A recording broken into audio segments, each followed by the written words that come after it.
Okay. Right, Not, it's meant to protect you. And then if I look like I'm about to pass out, I'll just raise my hand. God. No, I'm kidding. Don't waste the energy raising your hand. Just pass out. Just pass out. Just pass out. Okay. I'm kidding. Fun here. I'm just trying to say, by the time I get over there, Yeah. Okay. Good to know.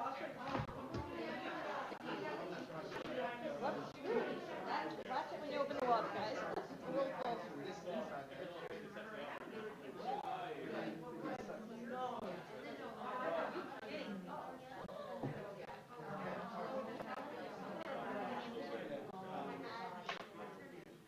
You guys got such pretty masks. No, I understand that. Mine are all wash, all my pretty masks, should I say. I like your lip on them. Yeah, we can just get your chair back there. Yeah, No, absolutely. let's get your chair. Yes. Huh? It's supposed to be.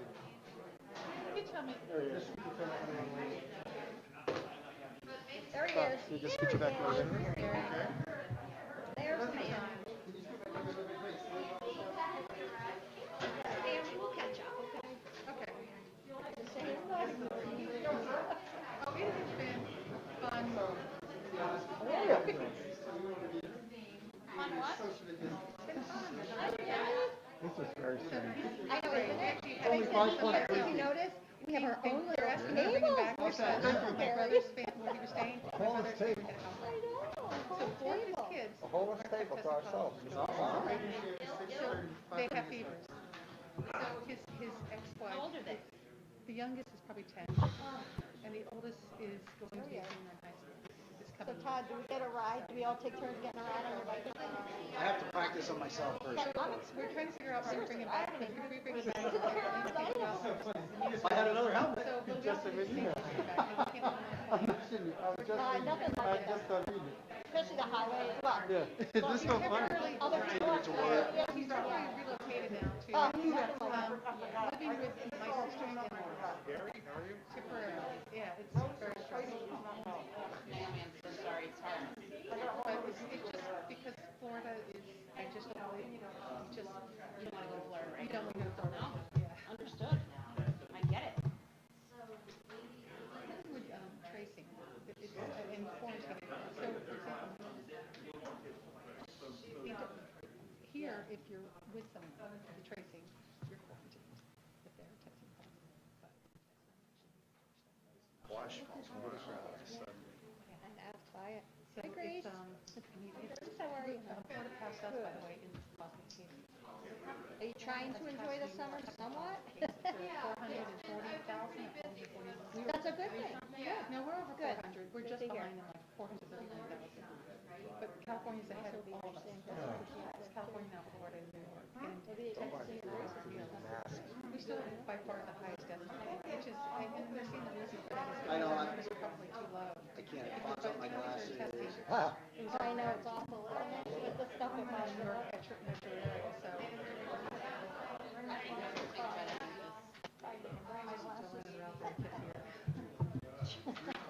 She's getting serious. The glasses are off. Uh-oh. Mrs. President, can we start? See how he is?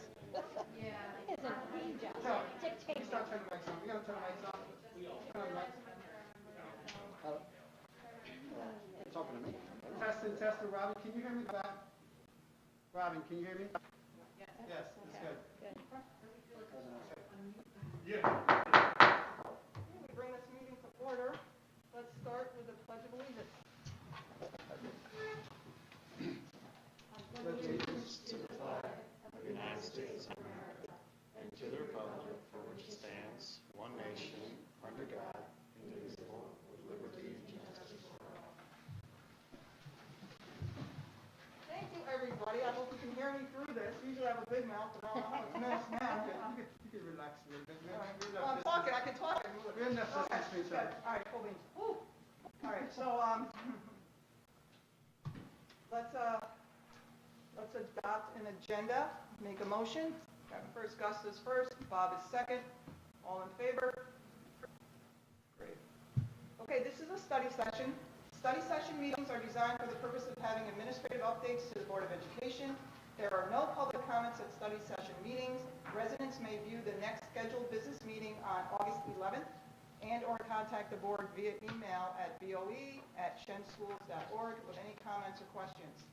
All questions come into the Office of the Public Information Officer and are shared with the board and/or superintendent as appropriate. Policy questions, concerns are typically addressed by the board president. Operational questions, concerns are typically addressed by the superintendent and/or designee. So I'm going to turn it over to you because we are all anticipating a wonderful informational session. And at any point, I know there's a lot on our plate tonight to discuss, so I just want to, this will be interactive. Dr. Robinson's going to present the framework, the guidelines, the guardrails, as you call them. Sure.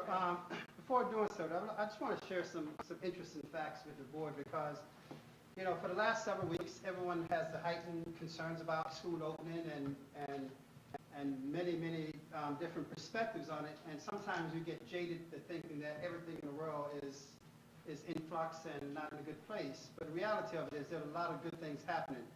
And this is just one example of those things that I think that while it was happening, those people who were involved in it were absolutely committed to it. Unfortunately, I think a lot of people were still not aware of the tremendous impact the Bountiful Backpack program has had on the school community.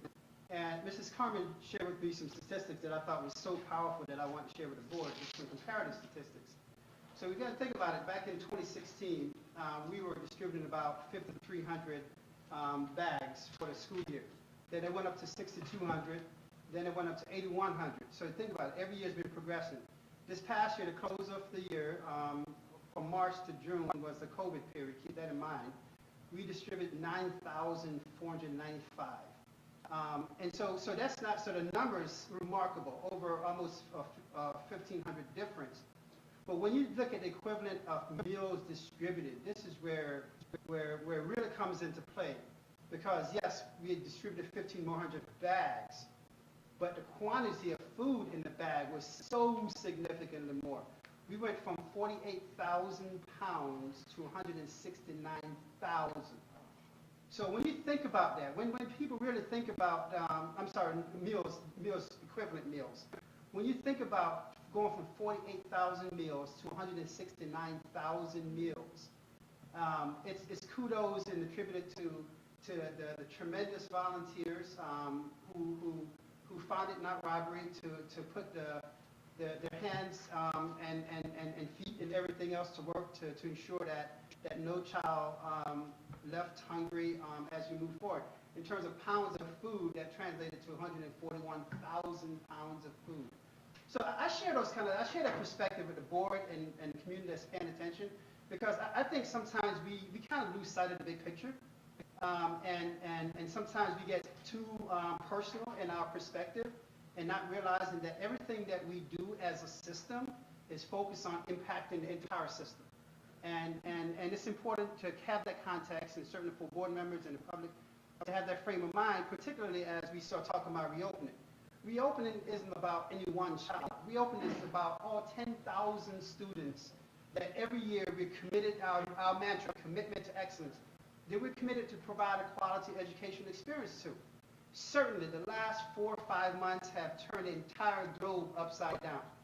And everyone is looking to do things differently. Everyone is looking to do most things for the first time. And so that's the piece that I think people need to have that context. And the context also comes with the whole notion of what we have done. What we have done is the past. And what we're doing right now is quickly escaping. We're planning for the future. But there's so many uncertainties still ahead of us. As we sit here on I should remember the date because tomorrow's a special date for me, on the 28th of July, the 28th of August is going to be different. We're going to have different factors. Hopefully we have better factors than the 28th of August to deal with. The 28th of September is going to be different. The 28th of October is going to be different. I share that because oftentimes people want, tell me how it's going to look like we can't. All we're building plans with flexibilities, with contingencies, and with the mindset that we'll make whatever necessary shifts that we need to make to accommodate whatever the needs are as the needs evolve. And so that context becomes absolutely important as we go through this. We outline to the board, to the community in different ways, a very comprehensive framework. And the words that are used for a particular reason. Framework, these are the guys, these are the if you want to kind of write in a book, these are the chapters we hope to write, and then we're going to fill in all the words and move the paragraph around so that once you start reading it, it makes sense, it's seamless, and the story makes logical sense to you. So we outlined a framework, and the framework was based upon New York State Education Department guidance, Department of Health guidance, CDC guidance, as well as a lot of best practices from across the country, from across the globe for that matter. And it's important, again, for people to understand that everyone is trying to do this for the first time. And you know, sadly, even today, I read an article in the Gazette that someone making reference to why Shen can't be like someone else. I got to tell you, from 3 o'clock till 4:45 today, and this happens every week, by the way, every Tuesday, we have suburban council calls. With suburban, I mean by suburban council, sometimes people don't understand that. Here in this region, there's a group of schools called Suburban Council Schools. Shannon, Bethlehem, Gilliland, Niskuna, Burnt Hills, Boston Spa, Avon Park, East Greenbush, might be missing a couple of them. 12 Scotia, 13 school districts that fall into this council. We meet as superintendents. Additionally, we meet in the region through the Capital Region BOCES. We have 24 component school districts in the Capital Region BOCES.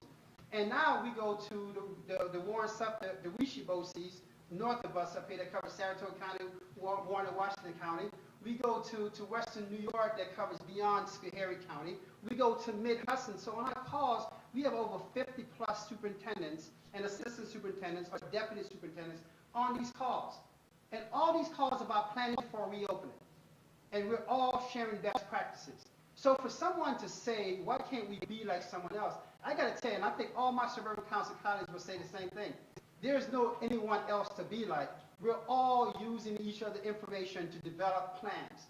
Some people have made pronouncements that, yes, we're going to have a virtual option without actually even having a plan in place.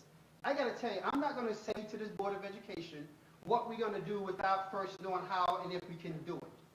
And so that's a very important point, because those comparisons then put the community in a tailspin and asking why can't we believe like this? We're not. We're Shenendehowa, and we're going to take the best information, make the best decisions. But I also got to tell you, the plan that we're developing now, even the framework document that was shared with the board, I can tell you that framework document has been shared out with so many school districts across the state who are using our framework to fill in their gaps, because that's also part of what we have to do. If someone develops something that's good, why not share it and have that becomes the best practice? Our tendency here at Shen, because of our size and some other complications we have because of size, we have a tendency to, quite frankly, to go overboard in some of our development, and so smaller places can quickly adapt whatever they're doing to whatever framework we have. The same thing with the framework that we're going to outline, the doctor will outline tonight on virtual learning. That framework, I guarantee you, is going to be the framework used by many school districts across the region. And that's not a bragging statement. It's a real statement to come back to the point that we are very intentional, we as superintendents in the region, very intentional about asking each other, what are you doing? That piece would be good here, this piece might be good here, and we work together to come up with frameworks that to ensure that we have some consistency in practices across the region. Why that is important? If Saratoga decide to do X and we decide to do Y, they impact what we're doing. If they decide to keep all their kids home and we decide to bring all our kids to school, all of a sudden our parents who live in Saratoga can't come to work. There's an impact. So the regional conversations become important. And it's important to say that because, quite frankly, it's disheartening when I see stuff and I just recently asked someone, have you ever read the Burnt Hills Plan? They can't answer that question because there's no Burnt Hills Plan right now.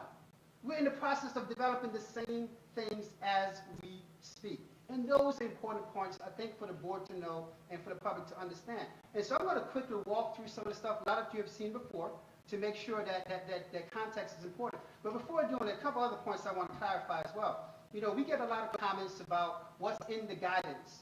And this, just for illustration purposes, the guidance from the State Education Department, this document, that's 144, if you want to say 45, you count the thank you from the Board of Regents.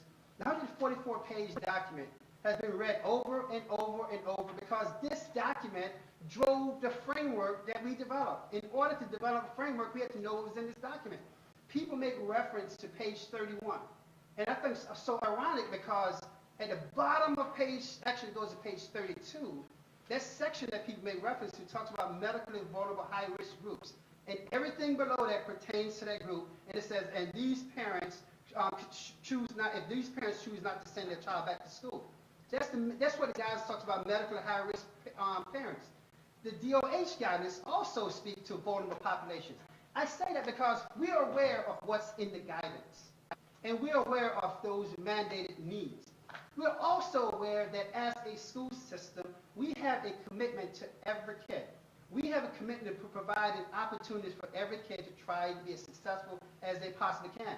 And recognizing that there are some parents who may not necessarily see themselves as a vulnerable or high risk, or their child being that, but have some legitimate concern as to why they don't want to send their kids back to school. Our responsibility is to try to provide a viable option, or should I say a substantive option. It's not going to be an equivalent option. There's a difference between in-person and virtual, period.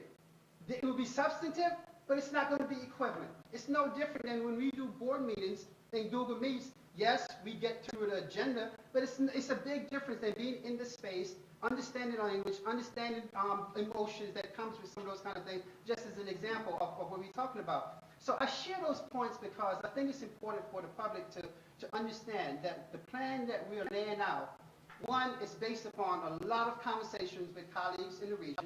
So there's no Shen versus anyone. It's a collectively, what are we doing based upon our respective capacity? Two, it's after careful digestion of the details of these plans. And three, being consistent with our North Star. As a school district, we have never apologized to trying to do different things to help meet the needs of our students. This Board of Education has been tremendously supportive over the last 15 years since I've been here superintendent.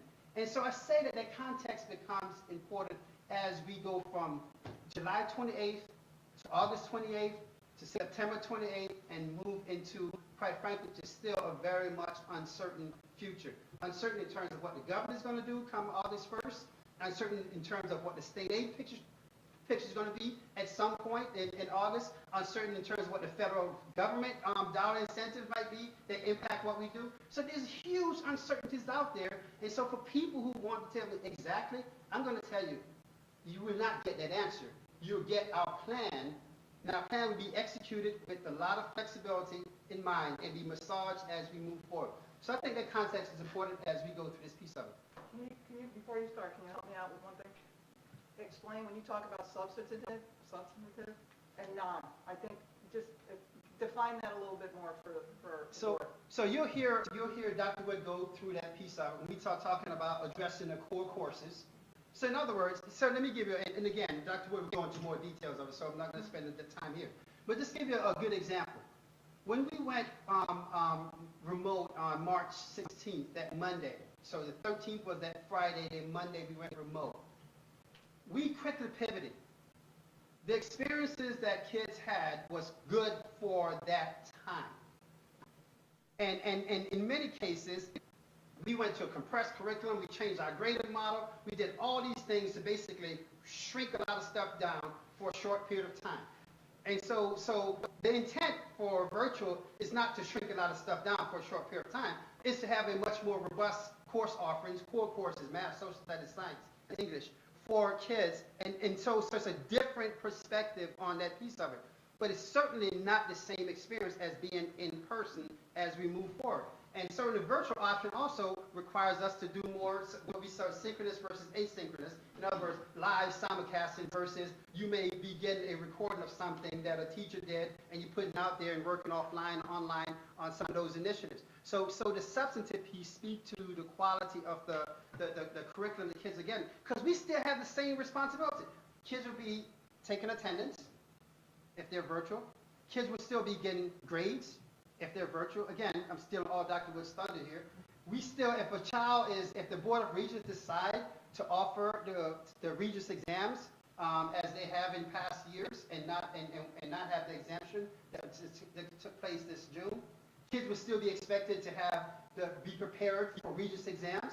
And so we're going to focus on those things and provide, and that's where, quite frankly, people have to really think about that difference as we go through the education piece. And I'm never going to ask a family or parent to sacrifice what they think is the health of their child, period. That's not my job. That's not our job. Our job is to provide education. And so the substantive piece is that, but it's not in person. It's not the same experience as in person. So I'm glad you asked that question. Again, Dr. Wood will walk through some of that once we get in the virtual piece. I know we want to start with just one more No problem. for the community. Explain the process from how it gets from your hands to the governor, and what the governor actually is going to do. So technically, it is from my hands to the State Education Department. There's a portal, and the portal is a series of attestations. You're going to attest that we're doing this, attest basically all the things on the framework. And that framework document has been translated, and the board received a draft of it today to a much more meaty document, if you will, that some point, probably maybe even by Friday, will be posted on the website that gives more details behind some of those framework pieces. So the attestation is that we're doing all the things that's in that document, or the plan is to do all the things. We're not technically do it because it's a prospective plan. And we attest to those things, and the state say, thank you very much, and that's the state piece. Between August 1st and August 7th, in fact, let me just come right here, because this addresses that piece on this piece up. Between August 1st and August 7th, the governor would then make a determination as to will we even have school or not, and what format can we actually have school in. So school districts are going to have these elaborate plans, but we still have to wait to hear from the governor in terms of yay or nay, are we having school? And if the answer is yes, what are the allowances? Right now, the DOH and State Education Department talks about having in-person, hybrid, remote options. And so the assumption then that we're making, I'm only making an assumption, is when the governor makes his final decision, he's still going to say school's open and you still have option for in-person, hybrid, or virtual based upon those circumstances that's stipulated in the current guidance document. That's the assumption that I'm making now based upon the last information we received from the governor's office. Dr. Robinson, I was wondering, when they started talking about this, I kind of equated it to the space age. You had to go, and then you started your countdown. And unless something happened, you did actually go at the end of the countdown. But they might hold the countdown because of something that happened in the interim, fix it, and then they resume the count. Is that sort of more like what is happening with the governor and saying, yes, we will have school as of a certain time if all these things remain okay, but if certain other things happen, all bets are off? That's correct. And you know, so there's a lot of conversations right now about a lot of things related to school opening. From even the notion of, do we start typically, I think it's September 8th or 9th, whatever the day after Labor Day is. That's where we typically start school to, you know, do we start a week later? And so not only ready, set, go, but ready, set, go when becomes also another question mark in that equation. And that's why it's even difficult right now, even as we try to in fact, Mrs. DeFichiano was asking me today because people want to have the school calendar posted off when. Well, we're not going to post the school calendar until we know actually what date we're going to actually start school, and everything else ripples from that, and also in what format school is going to be presented, and everything else ripples from that. And yeah, so it creates a huge time crunch where things that typically we would be doing in June and having the time to do it, we're literally going to be doing in mid-August, setting schedules. Every parent who want to know who's going to be my child's teacher. You may not very well know who's your child's teacher until, quite frankly, the weekend or the week before school start. Depends on all these other factors that we're simply waiting to see what the next announcement will bring and will trigger as we move forward. Transportation, and again, I could walk through some of those kind of things, but exactly the point, Mr. Delalo, that you were making here is that all these regulations, and the state has changed a lot of regulations to provide more flexibility for schools to do some of the things, because you have models all over the place. And the models are often driven by the capacity that school districts have. When I say capacity, not only staffing capacity, but also the needs of kids. So the demographics are different, and so the needs are different, so you have to try to accommodate those needs differently as we move forward. And so we try to take advantage of as much of that flexibility that state has provided. So a lot of flexibility in terms of courses, in terms of different things that we typically do, and say let's waive those kind of things because they require the violation of the spatial relationships that's right now under the health code. So some of those kind of things that we have to look looking for. The state came out, again, this comprehensive document, 144, 145 pages, that we have gone through. The portal was open on the 17th, but the reality of it is the guidance document and the FNQ will still be working on the 19th and the 20th, and every day, honestly, there's a new interpretation of something about it. But we will be submitting our portal document. Actually, we're going to start tomorrow, see if there are any hiccups, and then try Thursday, and by Friday everything should be submitted. The reason why I say that because we've gone through this before where everyone tried to submit at the same time and the system crashes. So there's always that leave another day to make sure that you can submit what you need to submit as well. Can I ask a quick question? This is probably more to you, Deanna. With the comments that have come in, what is the plan for tonight? So the comments, the emails that we received, or the questions? Yes, the ones you had asked for some to be summarized. And Dr. Robinson is aware of them, and if we don't cover them within, we will be able to go through that, because there's only like 10 or so of them. Yeah. If that's, Yep. go with it. So again, I just want to point this out. This is what I referenced, the DOH guidance document that talks about those kind of things, and they focus on people, place, and processes, and so I'm just going to click on just one just to give an example of what they did. They created mandatory and recommended, and this became a big issue because they put out this guidance document, and so people are reading it and so saying, are they saying we have to do that? And so they came back and said, well, no, this is what we kind of recommend. This is what you have to do. So even that became a consternation because some of the things that they initially had in the document, quite frankly, were pretty challenging for every place to do it the same way versus recommended if you had certain capacity as well. The BOCES, as I said, the BOCES region, we've been summarizing a lot of these things to make sure that as a region we have a common understanding and therefore a much more common implementation of things as we move forward. I'm not going to I mentioned to the board knows we did a survey, so I won't necessarily go through the survey, and we have gone through countless comments. I mean, pages and pages of comments, and you start seeing some common themes. Very common themes, and a lot of the common themes were already addressed in our plan, so we, quite frankly, good. That was a good thing because there weren't too many things that people put out there that we already didn't address or we needed to articulate on as we move forward. So, can I ask you a question about? Good. Do you have a plan to send out another survey so that you can better gauge what teachers and staff and bus drivers and what people are planning to do? So we're going to get to that. Okay. We'll get to that. All right. Thank you. Yeah. So that is part of when we get to the other piece of it. So employee return to work is a huge piece because we have many people are working right now. We have a summer program with students right now. Our summer extended year program for special education students has been going on now for 2 weeks now, 3 weeks now, and so that program is running right now. We have students on site in our ESY program, and it's been a great opportunity for us to see how, with some of our most vulnerable population, medically fragile otherwise, how this can actually work, and so that's happening right now. That's what the ESY program is. We're doing the health screening right now. Every morning I get my phone and I complete the health screening before I come to work to make sure that again, the symptoms, silent symptoms of COVID that the CDC has recommended people look at each person. So anyone coming on site now must do that each day. So we're doing those kind of things as we move forward. Those are going to be the requirements moving forward as well. Face covering. We have our Shen mask that we all passed out for graduation, as well as the spatial relationships here in this board. This is a perfect example. The board tables are actually more than 6 feet, and just quite frankly, just easier to spread them out more than 6 feet. Are we 6 feet? And so spatial, yes, we're 6 feet apart, Okay. and we have our mask. And again, I'm talking, so this is why I took my mask off. And when Mrs. Stevenson started talking, I put my mask on, things of that nature. So we have those kind of things. Face covering is going to be a big piece. Spatial relationship is a big piece of it. We have classrooms that we have looked at and gone into the classroom, look at space and look at how can we ensure the 6 feet space.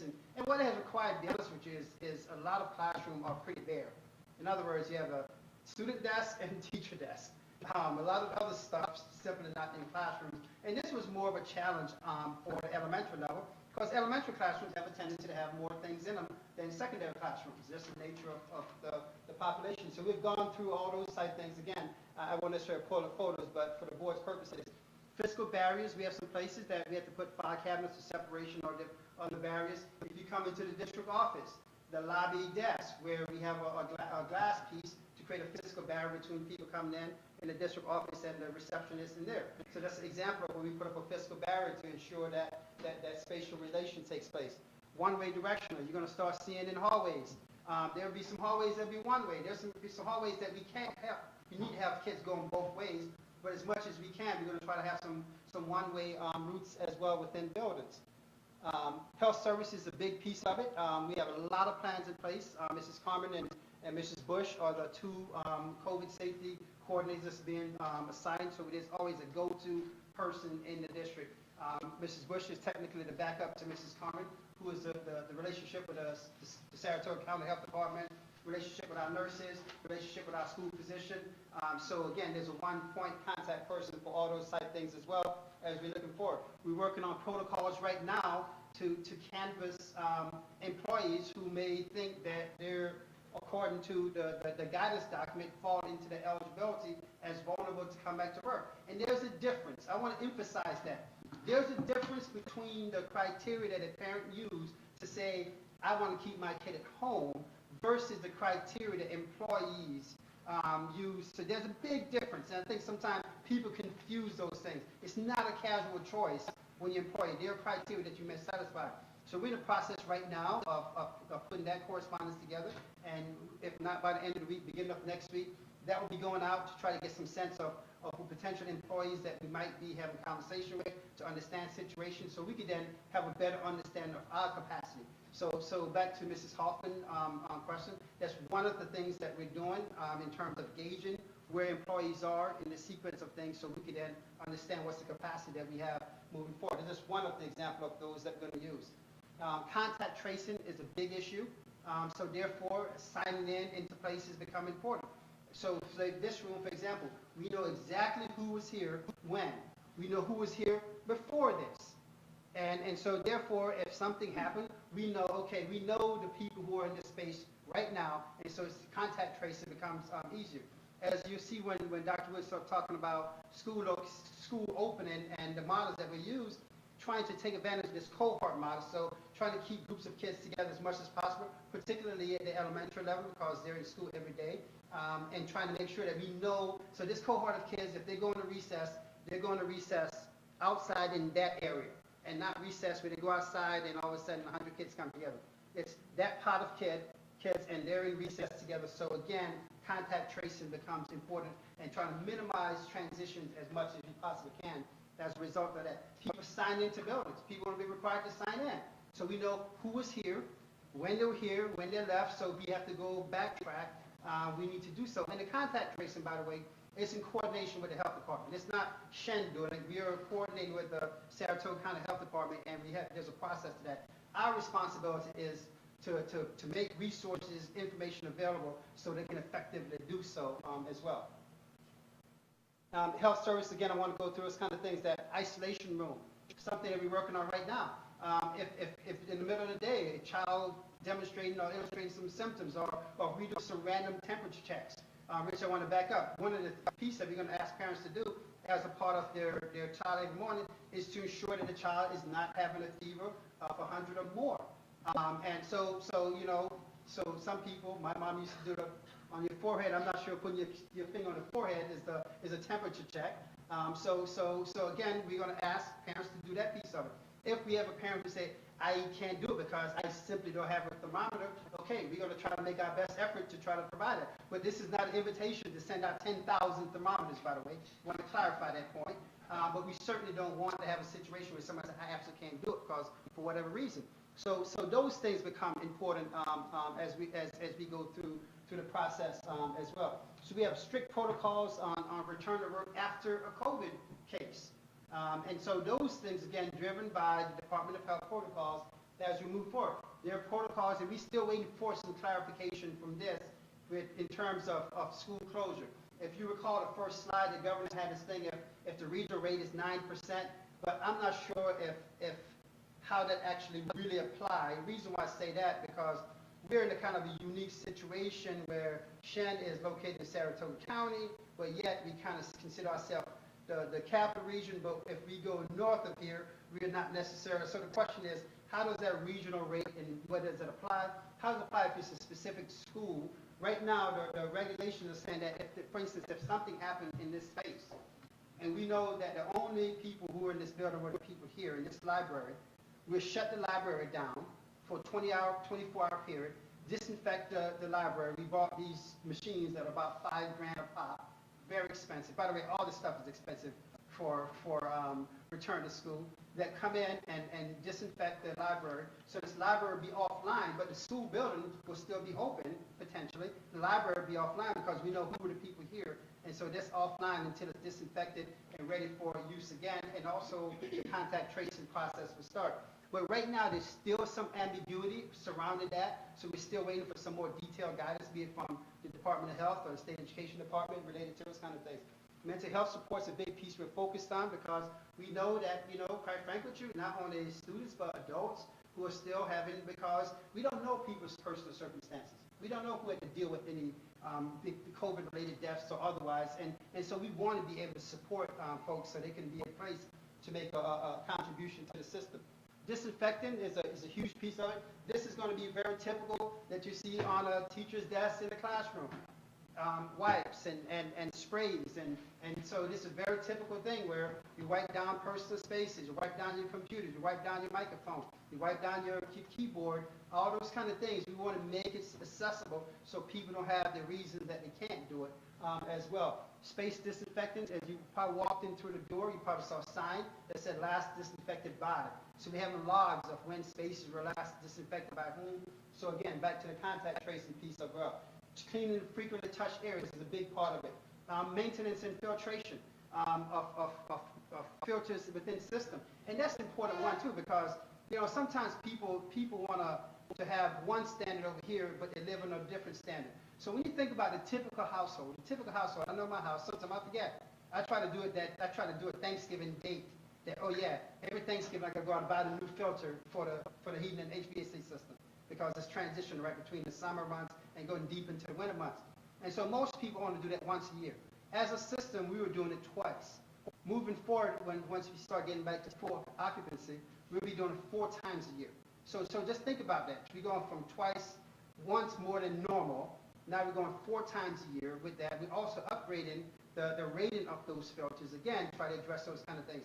The fresh air return in spaces, the ventilation piece, is going to be one we're going to maximize until, quite frankly, the weather gets so harsh outside that freezing becomes an issue. So filtration and ventilation, working with our engineers to work through those details, those plans as we move forward.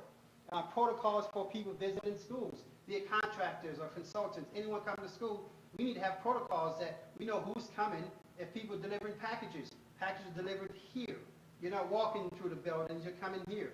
No more Starbucks delivered by mom and dad. No more piece of lunch delivered by mom, I'm hungry, or my kid, dad, what are you doing? Buy me Moe's for lunch. No. Those aren't deliveries. Those aren't legitimate deliveries for schools. And so I share that because those are things that people want to get upset about. Well, I can't bring my kid lunch anymore. No, you can't. Because if we allow one, think about every other parent that we have to worry about coming into buildings when we're asking other folks to take these precautions before they come into buildings. So that's become a big piece of it. So we have a plan that talks about deliveries and all those kind of things as we move forward. Transportation. Transportation is a major, major piece of it. And kudos to a lot of folks working hard. But I think the group that's probably has gone through the most consternation is a transportation group. I think right now they might be on scenario 17, I think if I'm not mistaken, 16 or 17, running different scenarios. I guess that's 20 since 16 was the last one that I was in the meeting on. So now they're up to scenario 20, running different scenarios because we need to align transportation with instructional delivery, and both things impact each other.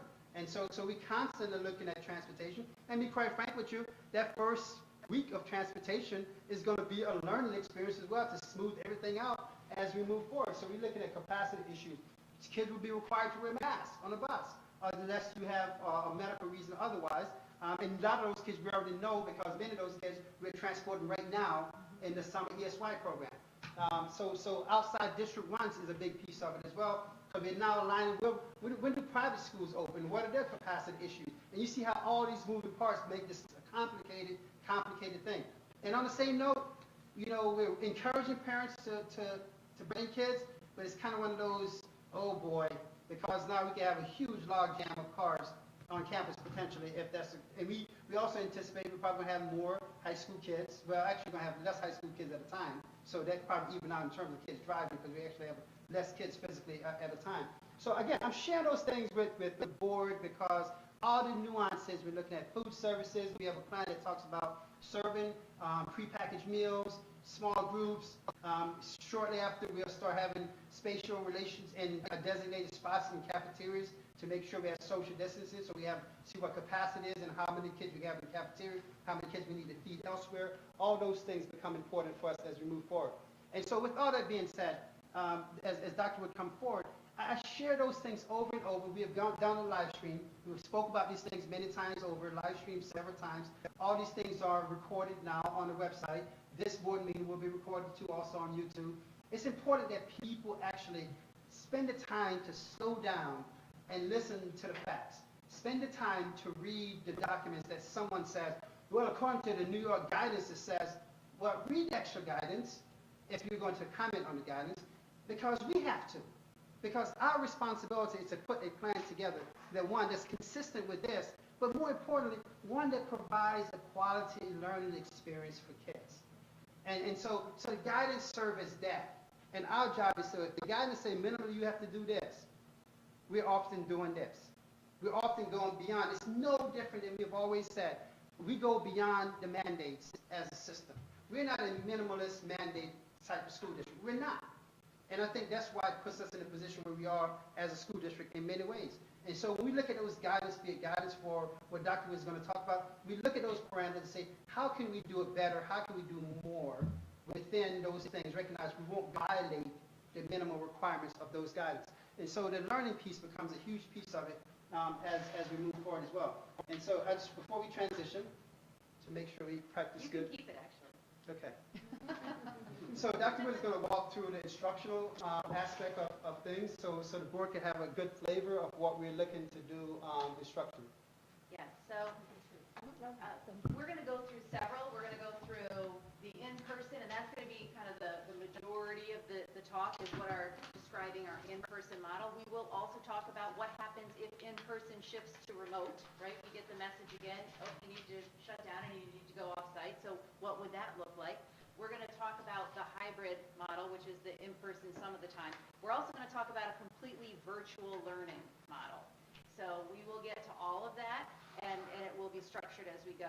I will say we learned a whole lot that we never expected to learn. We had an accelerated learning curve from March to June about what works well and what we can do to improve the experience for students and provide better supports for teachers so that they feel more prepared to do this work as we head into September.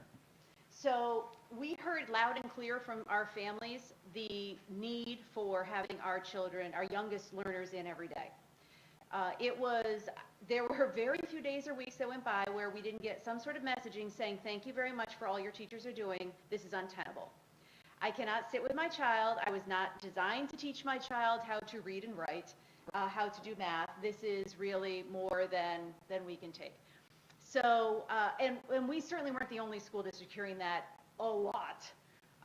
We kept saying, thank you very much. We know this is a trying time. You know, certainly when we have the opportunity, we look forward to having the youngest children back with us as our priority. Not that the older kids aren't our priority, but they are able to be a little bit more independent in the learning at home. So we know that this was not unique. We know that school districts across the region were hearing the same thing, probably across the state and across the nation. So as we looked to prior, because we've been questioned, right? Because now we're hearing from the other side. And there are lots of people who have lots of opinions about what ought to happen with their children. We still believe that there are very many who really want their youngest children on site, and it's also very important for a lot of folks are counting on it. So We also want to make sure we're prioritizing the disengaged students. We did have some students that really worked very hard to fall off the radar. It was amazing how hard they worked at that, and that just can't be. Like, there's a reason that there's compulsory education. We want to make sure that the citizens of this nation are educated, and it's really important for all of us to commit to making sure that every student has a high-quality education. A lot of this, you know, you can have little blips here and there, but you don't want to be trying to recover a year and a half of learning. We are prioritizing, as much as we talk about having our littlest ones back on site every day, our special education students in grades 7 through 12 in certain programs are FSD, ISD, and MOVE classes. We heard loud and clear from their parents as well. This is not, the needs of many students are challenging to deliver through a virtual setting. So where possible, we will be providing a daily option for students in certain specialized programs.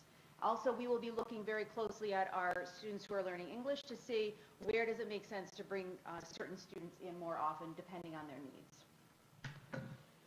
We are looking, as I mentioned, and we'll get into more detail as we go, at online learning options for vulnerable populations. As Dr. Robinson was referencing the guidance documents from the Department of Health and State Education Department, we will be tapping into regional instruction options, instructional resources, in-district instructional options, to ensure that we are offering an online learning option for families. And so, as I said, more on that to come. That will be based on both synchronous and asynchronous, and you're going to hear those words frequently as we go through the next several slides. We are prioritizing ubiquitous access to technology, and we did so in the spring. You know, I've said it a few times. We did not move to a 6-12 one-to-one setting with Chromebooks because we foresaw a pandemic. We did not. But it turned out to have been a great thing that our 6-12 and their teachers had access to Chromebooks. We also loaned upwards of 600 to our elementary students who did not have consistent access. And they may have had even devices in the household, but with mom and dad or sibling working from home, they needed additional access, and our IMS department was right there to supply that for them. We are continuing to have conversations about how to prioritize the curriculum to make sure that we are focusing on what matters most, and that when students are with us in instruction, they are getting the things that matter most in terms of their overall understanding of course content and skills in preparation for that next level of learning. We've had many discussions about quality grading practices. One of the things that we had done when we had shifted out was the shift to the EOL, evidence of learning or not yet learned.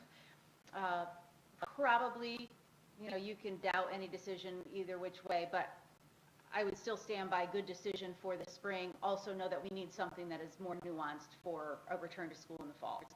And we are looking at what that will entail. We do anticipate issuing numeric grades as a final outcome in SIS, but probably using some sort of standardized rubric with some sort of scoring language in there. It is what is widely recognized as best practice. I could go on this very topic for probably over an hour, and none of you want to talk about it this long tonight. I can assure you of that. But I guess I would ask you, how do you rate behaviors 101 different ways consistently? And it's really illogical. You don't rate anything, certainly not, you know, a little slip of paper that somebody turns in to find 101 different ways to describe the performance. I guess I say find research that supports the model, and you know, we can talk at length about it. But we will be moving to something that grounds it more in standardized rubric language and does then convert to a numeric, which is more widely understood by many people. So we are working on grading guidelines behind the scenes. We will have a Shen standard for online learning, and I want to say I really believe our teachers did magnificent work in the spring. And it was all new, and we did not have up our sleeves tremendous guidelines to give them to say, oh, make sure you're doing this. And we learned a lot from feedback and from our teachers asking us questions. Should we do it this way? Should we do it that way? We are in the process right now of developing standards for online learning. So if we end up needing to move out, you know, we have to go off site for 2 weeks and then come back. There will be an expectation already established about what that learning experience for our students and for teachers will look like.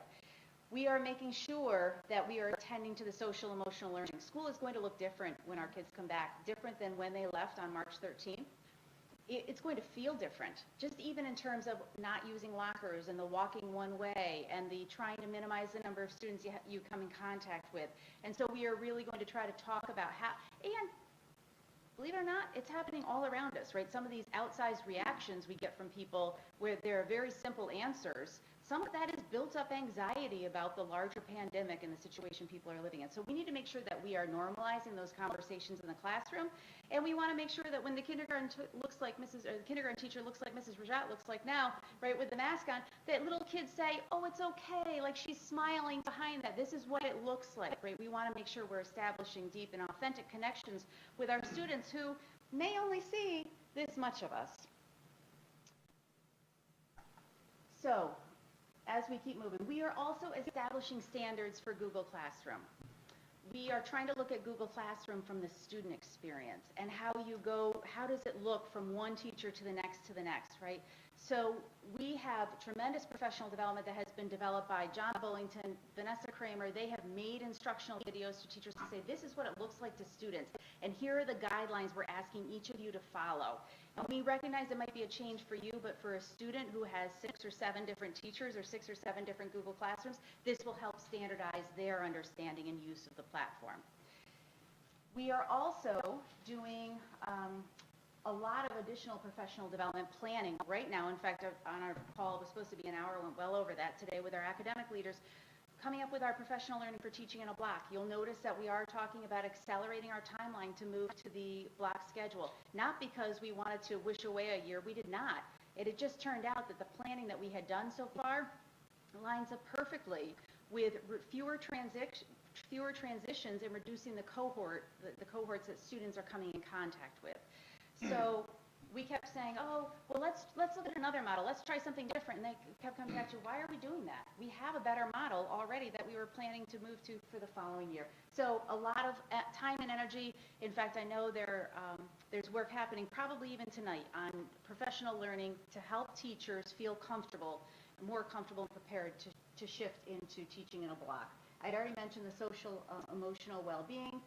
Also, I'd mentioned Google Classroom, but at K-3, we were not prepared to shift entirely to an online place where we did not have a platform. We did not have a central location for teachers to post their resources, for parents to go, for students. And so we have run an accelerated process and adopted, it is called Seesaw. It's a platform where our teachers are going to be able to post materials for parents. Parents will have it as a consistent place to go. Students will have it as a consistent place to go. And it is much more user-friendly for our primary age students than Google Classroom. All right, now we start to get into some of the specifics. So our elementary return to school. Usually we talk about elementary as K-5. There's been a push across the region, and we understand it and support it, to have K-6 back. So this will be one of the rare times when we're talking about elementary that it really, 6th grade is, I mean, technically in terms of teacher certification, but in this conversation, we're talking about K-5 plus 6. We are looking at having all of our students back on site, and again, those who are listening and very worried about the completely virtual, we will get to that. That will come. However, we are building a model that is ready for everybody to come back. So we are working on time guidelines. Some of that is contingent on the transportation protocols that we are working through. We are looking to maximize the amount of time our teachers spend with students. It sounds like a no-brainer to say that. However, when you implement social distancing protocols and you get classrooms, in some of our classrooms we have a max of 18 students that we are able to socially distance. We obviously have larger sections typically than 18. So we are looking at a few different models, but any of the models that we end up implementing will maximize the amount of time our students are with teachers. They will not spend their entire day necessarily with teachers, but the majority of their time will be in an instructional setting being taught by certified elementary teachers. So we are looking at ways that we will deliver instruction synchronously when they're here, and sometimes asynchronously. If a teacher is moving to go teach in for another cohort, it may be that they're watching a video or a live stream of what's happening in another classroom. Some of these models, though, probably things that we should have been doing all along, right? So this is not all something that is new and different and we would never consider doing again. It forces us to look at things creatively and differently. Could you give an example of that? So you're in an elementary classroom and you have your 18 children and you have your teacher. What would the asynchronous look like? Right. in So that room? students in another room, right? So say we typically would have 4 sections, and this year there are 5 sections due to social distancing. There are probably 12 variations or more. In fact, I think if we went into Mr. Hill's or Mr. Pace's offices right now, we would probably see 20 variations that they have worked out in their heads. However, one of the ways would be to have, I am the ELA teacher and I'm going to teach ELA to my class and the other class, and then when I leave, they're doing their independent reading. And that independent reading may be supervised by another adult other than their classroom teacher, but then before long, another teacher is coming in and teaching science. It could be teams of 2 with a third adult that comes in occasionally. I mean, there are a lot of different models that can be implemented. We again, can come up with a whole number of them. Some of that we are going to be refining when we know the exact number who are going to opt for the completely virtual. So is asynchronous virtual, meaning that when you say a different teacher comes in the room and is teaching? I guess I'm confused by this. Okay, Are they synchronous watching is, something on a screen, or is Right. someone actually coming in? synchronous is real-time, live time. It can be in person, and it can be that somebody is next door, right? But yet this is happening in real time, because that's what we call synchronous instruction when you're at home and the teacher's on, that's happening in real time. Okay. Asynchronous would be a recording of the lesson. So we say Mr. Yataw becomes an expert on teaching of whatever. Science lab. And he records himself, and then the other teachers say, you know, Mr. Yataw taught this science lab, and it was spectacular, and we're all going to watch Mr. Yataw teach that, and then we are going to come back and debrief and do our reflection questions together. So it could be watching another teacher teach, which some of that happens pretty routinely, right? We go on, our Go Math units are embedded with other people teaching, and they watch these videos as part of instruction anyway. So there may be videos of other people teaching, but I will say again, because I want to make sure the takeaway is the majority of time, teachers will be with teachers doing the teaching in person, the majority of time. All right, we are making sure that we are reducing transitions for students. In fact, one of our conversations earlier today was, all right, the flow of traffic in the hallway, and how do we make sure that the teachers are the ones that are moving to the extent possible, but when students do move, because we want students to be able to go out and have recess, how do we make sure that we're reducing the transitions in the hallway, or that we're planning for them when they happen? So we also want to make sure that we're very much attending to contact tracing, so that we know who was in contact with whom. We have talked about having fewer students in classroom spaces and establishing more of a cohort approach. I mentioned the SEL piece, that's a social emotional learning and relationship building. That's going to be built in at all levels as a priority. Yes. It appears that, we're trying to maintain social distance as much as possible. Realistically, what do we actually expect in terms of a student staying in their seat for any particular length of time? I've been in my seat for now just a little less than an hour, and I'm already getting saddle sore. So Gary, that's a good question. What we don't want, so I often make a reference of the cemetery approach to teaching, and what it means, nice straight lines and quiet. What we don't want classrooms, kids muffled and not talking because of that.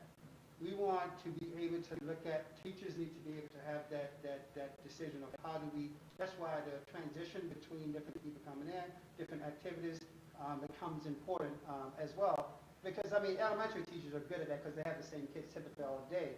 At a secondary level, it's also going to become one of those kind of things. Even talk about instructional break, where kids, quite frankly, you may decide to say, you know what, we're going to go outside. Just a perfect example of here in the future Iguana courtyard, renovated courtyard, teachers may decide to say, you know what, here's what we're going to do. In 30 minutes, our task is going to be, we have the whole area to ourselves. So quite frankly, we do social distance, we can have some separation points.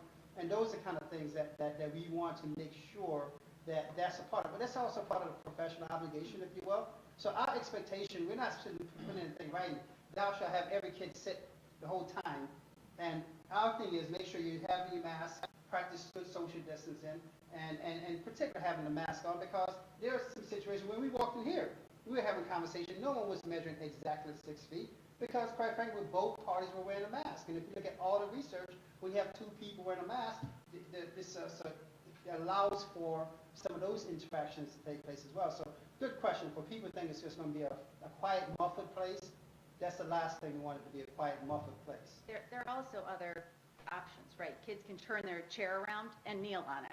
Kids can stand at their desk. They might be able to sit right on the floor in front of their desk, but still socially distanced, just so that they have some movement. I don't know, I can't stand sitting. Like interview days, sometimes I'm like, I'm sorry, I've got to stand for this next one. And you'll notice my camera's pointing up at the ceiling because I just can't sit that long.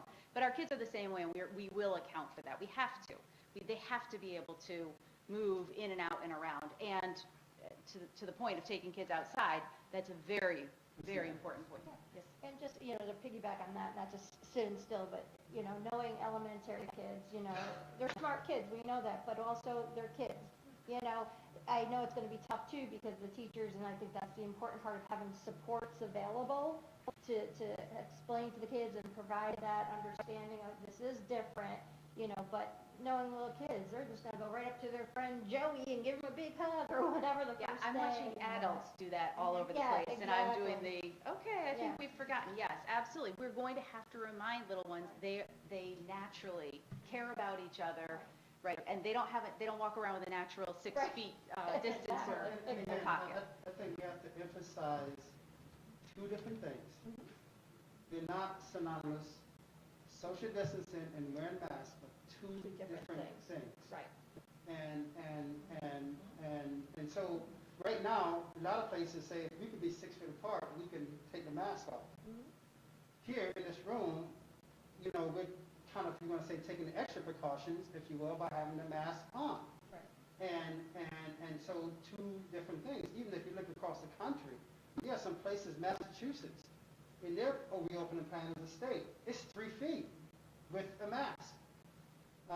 So different places have different standards. So the point I'm making is that regardless of whatever the natural behaviors of people are, these will be some new learned behaviors. And so part of what we're doing now, and part of what I think families are doing now, because honestly, as the summer is open, I see more and more little kids out in grocery stores with their parents, out in different places, and wearing masks.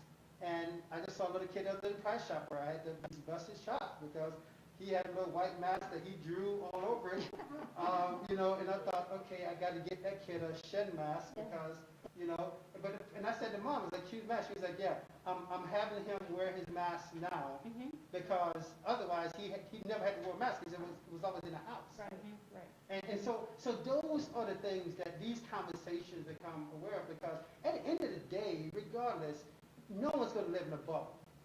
And so how do we then learn these behaviors that become commonplace or more commonplace in terms of, we're social, humans are social beings. And so how do we then make sure those precautions are in place as we move forward? So I don't want anyone listening thinking that, oh my God, everything is going to go to hell once kids show up, excuse the French.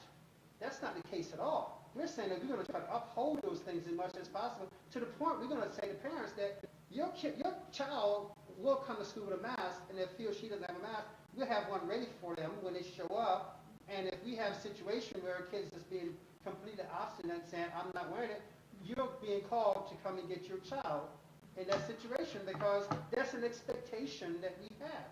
And I got to be honest with you, I really think that most kids would do it, and those would be the rare exceptions. The same way we have rare exceptions right now to other violations that we have in the Code of Conduct. So to me, it's just another one of those things that we have to address, and address it right away, and try to change the behavior and not necessarily punish the behavior, because we want the child to be in a learning environment moving forward. So I think those things are important for people to understand as we go through this whole process. And a lot of the stuff, we'll work through those nuances, if you will, based upon behavior patterns. And I think, like I said, providing those supports, like you were saying, talking to the kids about it, making it part of the normal process every day, reinforcing that. I'm glad to hear that that's something we took in consideration, because teaching them sort of the new norm and reinforcing what they are learning at home and being out in the community, so. It was interesting to see the students in our extended school year program 3 weeks in really normalized to it. I was really quite surprised. I don't know what I expected, but it was as if this is how we operate and all is fine with the world. How many kids are in that program for the summer? A few hundred. 175. 175. We have not had one incident, huh? That we know of? I mean, well, I guess No, it it's depends on how you Looking describe at it. this model has been relatively smooth. Yeah. When I say relative, for summer programs and families and the Right. stuff that you get. Yeah. But there's a significant number of kids. Yeah. And bus. And Yeah, transportation. transportation. Yeah. All right, so moving on to middle level. We are talking about grades 7 and 8, and you'll hear a lot of things the same between 7 and 12. 7 and 8 going on an alternating day model where they would be in for 2 days and then home for 2 days. And when they are at home, it is not kick back and put your feet up. It is you are going to be doing the work that was assigned to you by the teacher. There will be some opportunities for some live instruction time during that. Maybe it's this 20-minute block during the class, the teacher is online and available to the kids in person and the kids at home. It might be that I am teaching this math lesson the next day synchronous, and everybody will be, if you're at home, you're online watching it, and if you're in the classroom, you're watching it.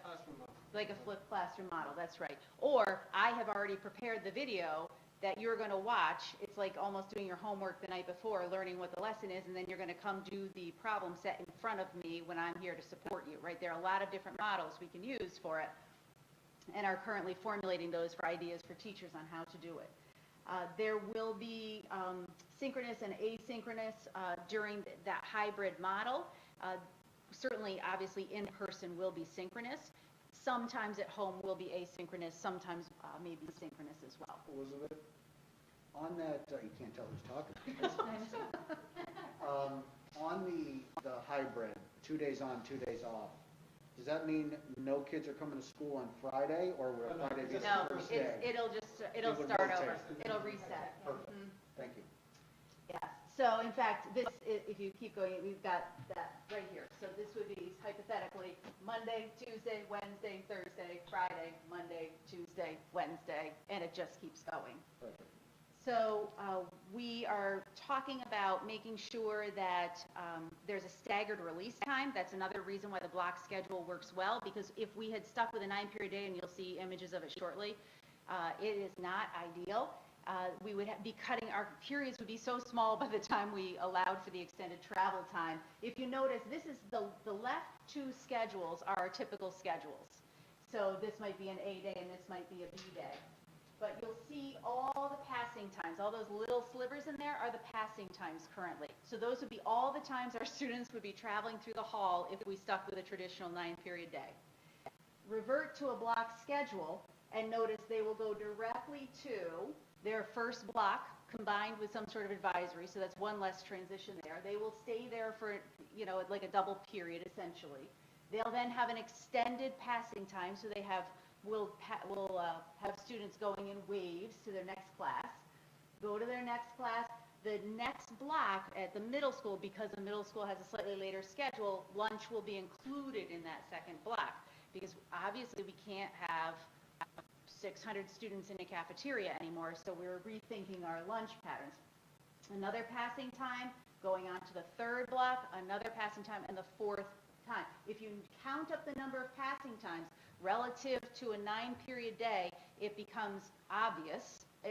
First and foremost, just for the safety reasons, we were already heading this direction for student mental health, teacher mental health, deeper learning, instructional reasons. And then we look at, wow, not only do we agree with it with instructional reasons, but in a safety emergency, right, when we're talking about global pandemic and really needing to prioritize safety, oh, look, the model works well in that situation also. I have a quick question about that. So, first, it's still the 18 desks per classroom model, the same as the elementary. And then the other one is between classes, there's going to be cleaning the rooms that they're vacating. It depends on if the if different set of kids are coming in. Right, okay. So when they leave this room, they're going to go to another room that hasn't released yet because they're staggered release times. So they're going to wait. In the hallway, And right, then- as much as possible, one-way traffic. And remember, I mean, it's easy to have the image of what currently is, but we're talking about having the Monday, Tuesday group be A through L. So it will just have a, last name alphabet, right, so we get the alpha split, but we keep families together. So when you do that, we have some classes that are, you'd have to have a class of 36 to split it in half to be at the 18. So most of our classes are well below that. So we're talking about fewer than 18 in the vast majority of 7-12 classes. Where we, in conversations with our planning team, our principals thinking about this, we do have some larger spaces. So where we have some larger sections of kids, they just don't happen to break well at that. We have maybe 22 kids in A to L. We will look first to see, do we have a larger space where we can put them? Can the class be delivered in Little Theater every day? So that or the library classroom, so we can keep them together. So we are definitely going to look through and then see. We can't just assume that a random A to L is, but I know Mr. Gustinoni's already done this and found just a very few where it doesn't work very well to get the numbers just about cut in half. So you just reminded me of something else, going back to the elementary model. So here I understand, because you're splitting it, the classes are smaller, likely under 18, is what you just said.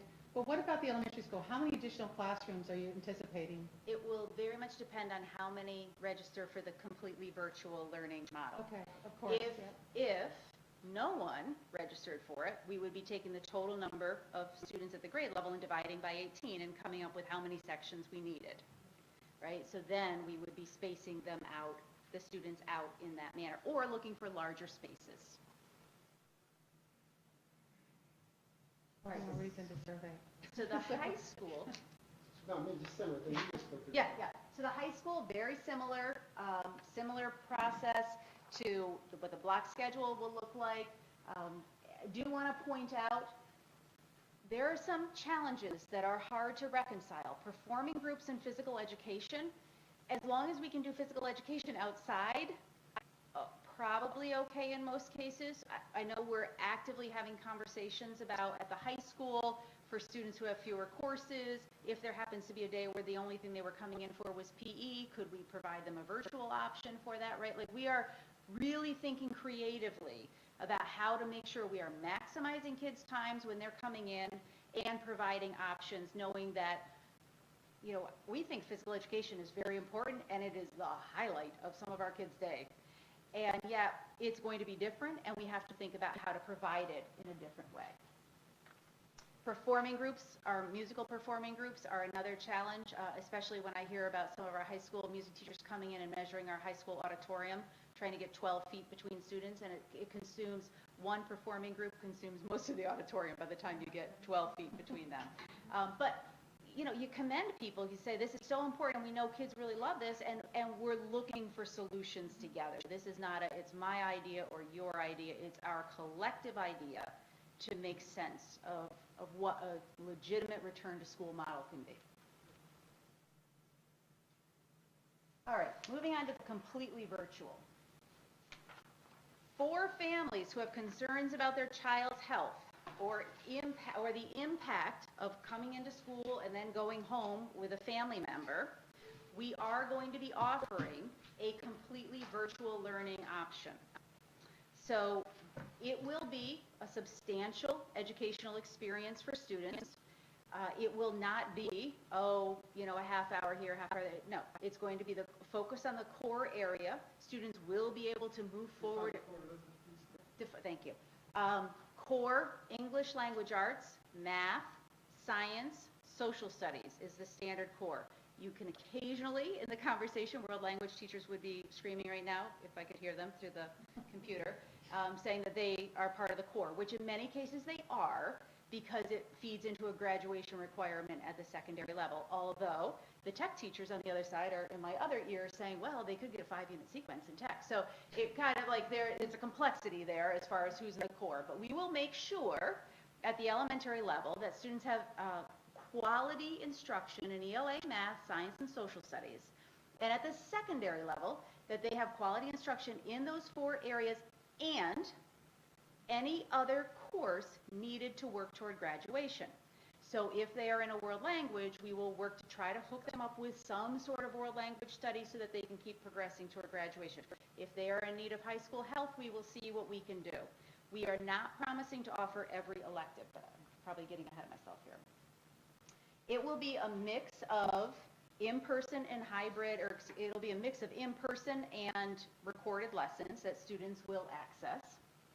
The recording is by the teacher, or by some, By the teacher, by a qualified individual. There will be a teacher as a point person from, so it's not that we're just going to give you a slate of videos all year long and all you do is watch the videos. You may watch videos created by somebody other than your teacher assigned to you, but you will have a teacher checking in, monitoring, taking attendance, filing grades. Like, you will get a report card. So this is, it's school, it's just from home, and it will look a little different than our in-person model.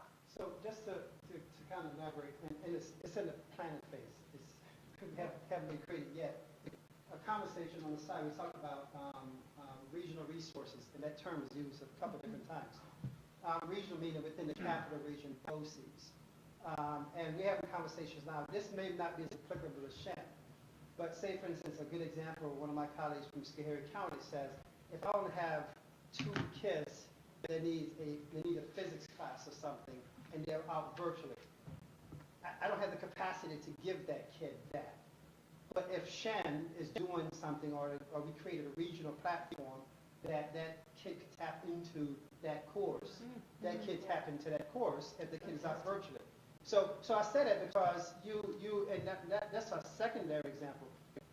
When we went through the hybrid phase here over the March, we had people using resources from Khan Academy, where kids go on and tap into instructional videos. You have states that have I forgot the term they use, that share their platforms with folks. Open source courses that we'll look at and say, okay, if these courses provide a more substantive experience, why not do it? And so that's why I want to make the point, when I was making the point before, that we're not going to limit our capacity to only what we can do here at Shen. It's a great likelihood that a lot of things that we're doing here at Shen will help other folks because of the nature of our size. But we also know that we could tap into other resources that we may not be able to do. A good example, I was just having a conversation, haven't even had this with Elizabeth and Oran yet. I was having a conversation with a colleague. They were talking about how the College Board is looking at AP courses differently.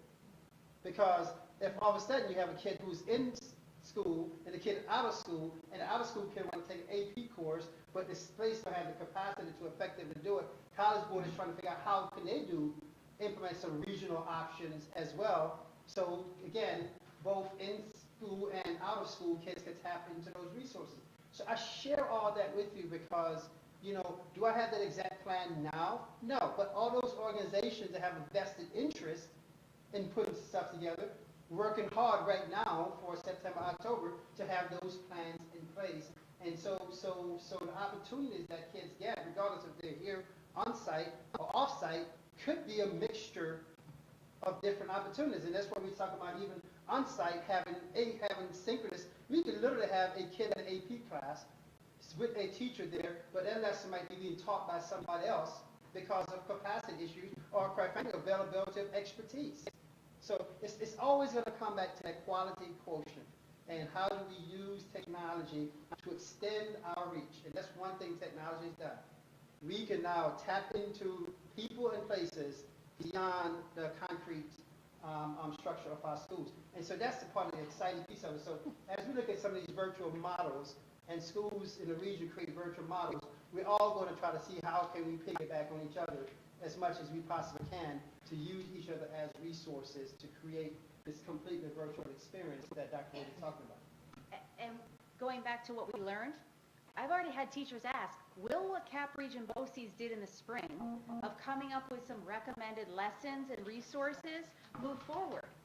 And I thought that is so interesting because if we had presented that 2 years ago, it may have been, well, why? Why would I want to do that? We've got the expertise.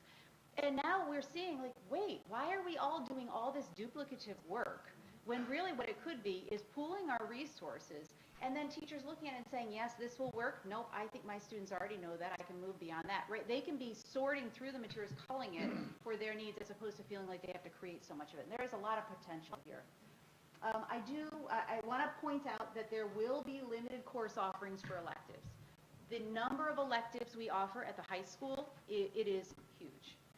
And to ask or to expect that we can somehow portion out every single elective, it's not going to become a reality. So I just want to be really clear. We are going to offer core courses leading to graduation somehow, through Shen, through collective working together.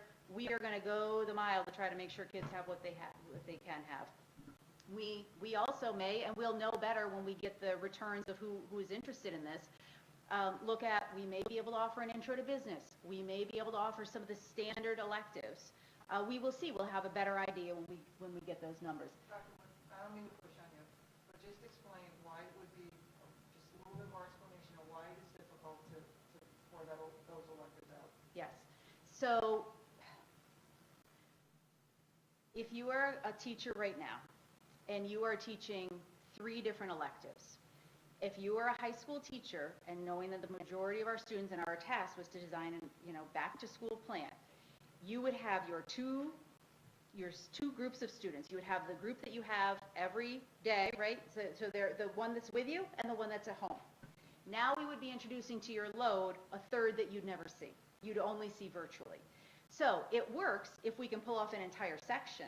So instead of you teaching full 5 classes where they're here one day, they're home one day, and I have the kids I never see, I think that is a task that will be a challenge for teachers. I think we have many teachers absolutely capable of it and some who probably say, sign me up.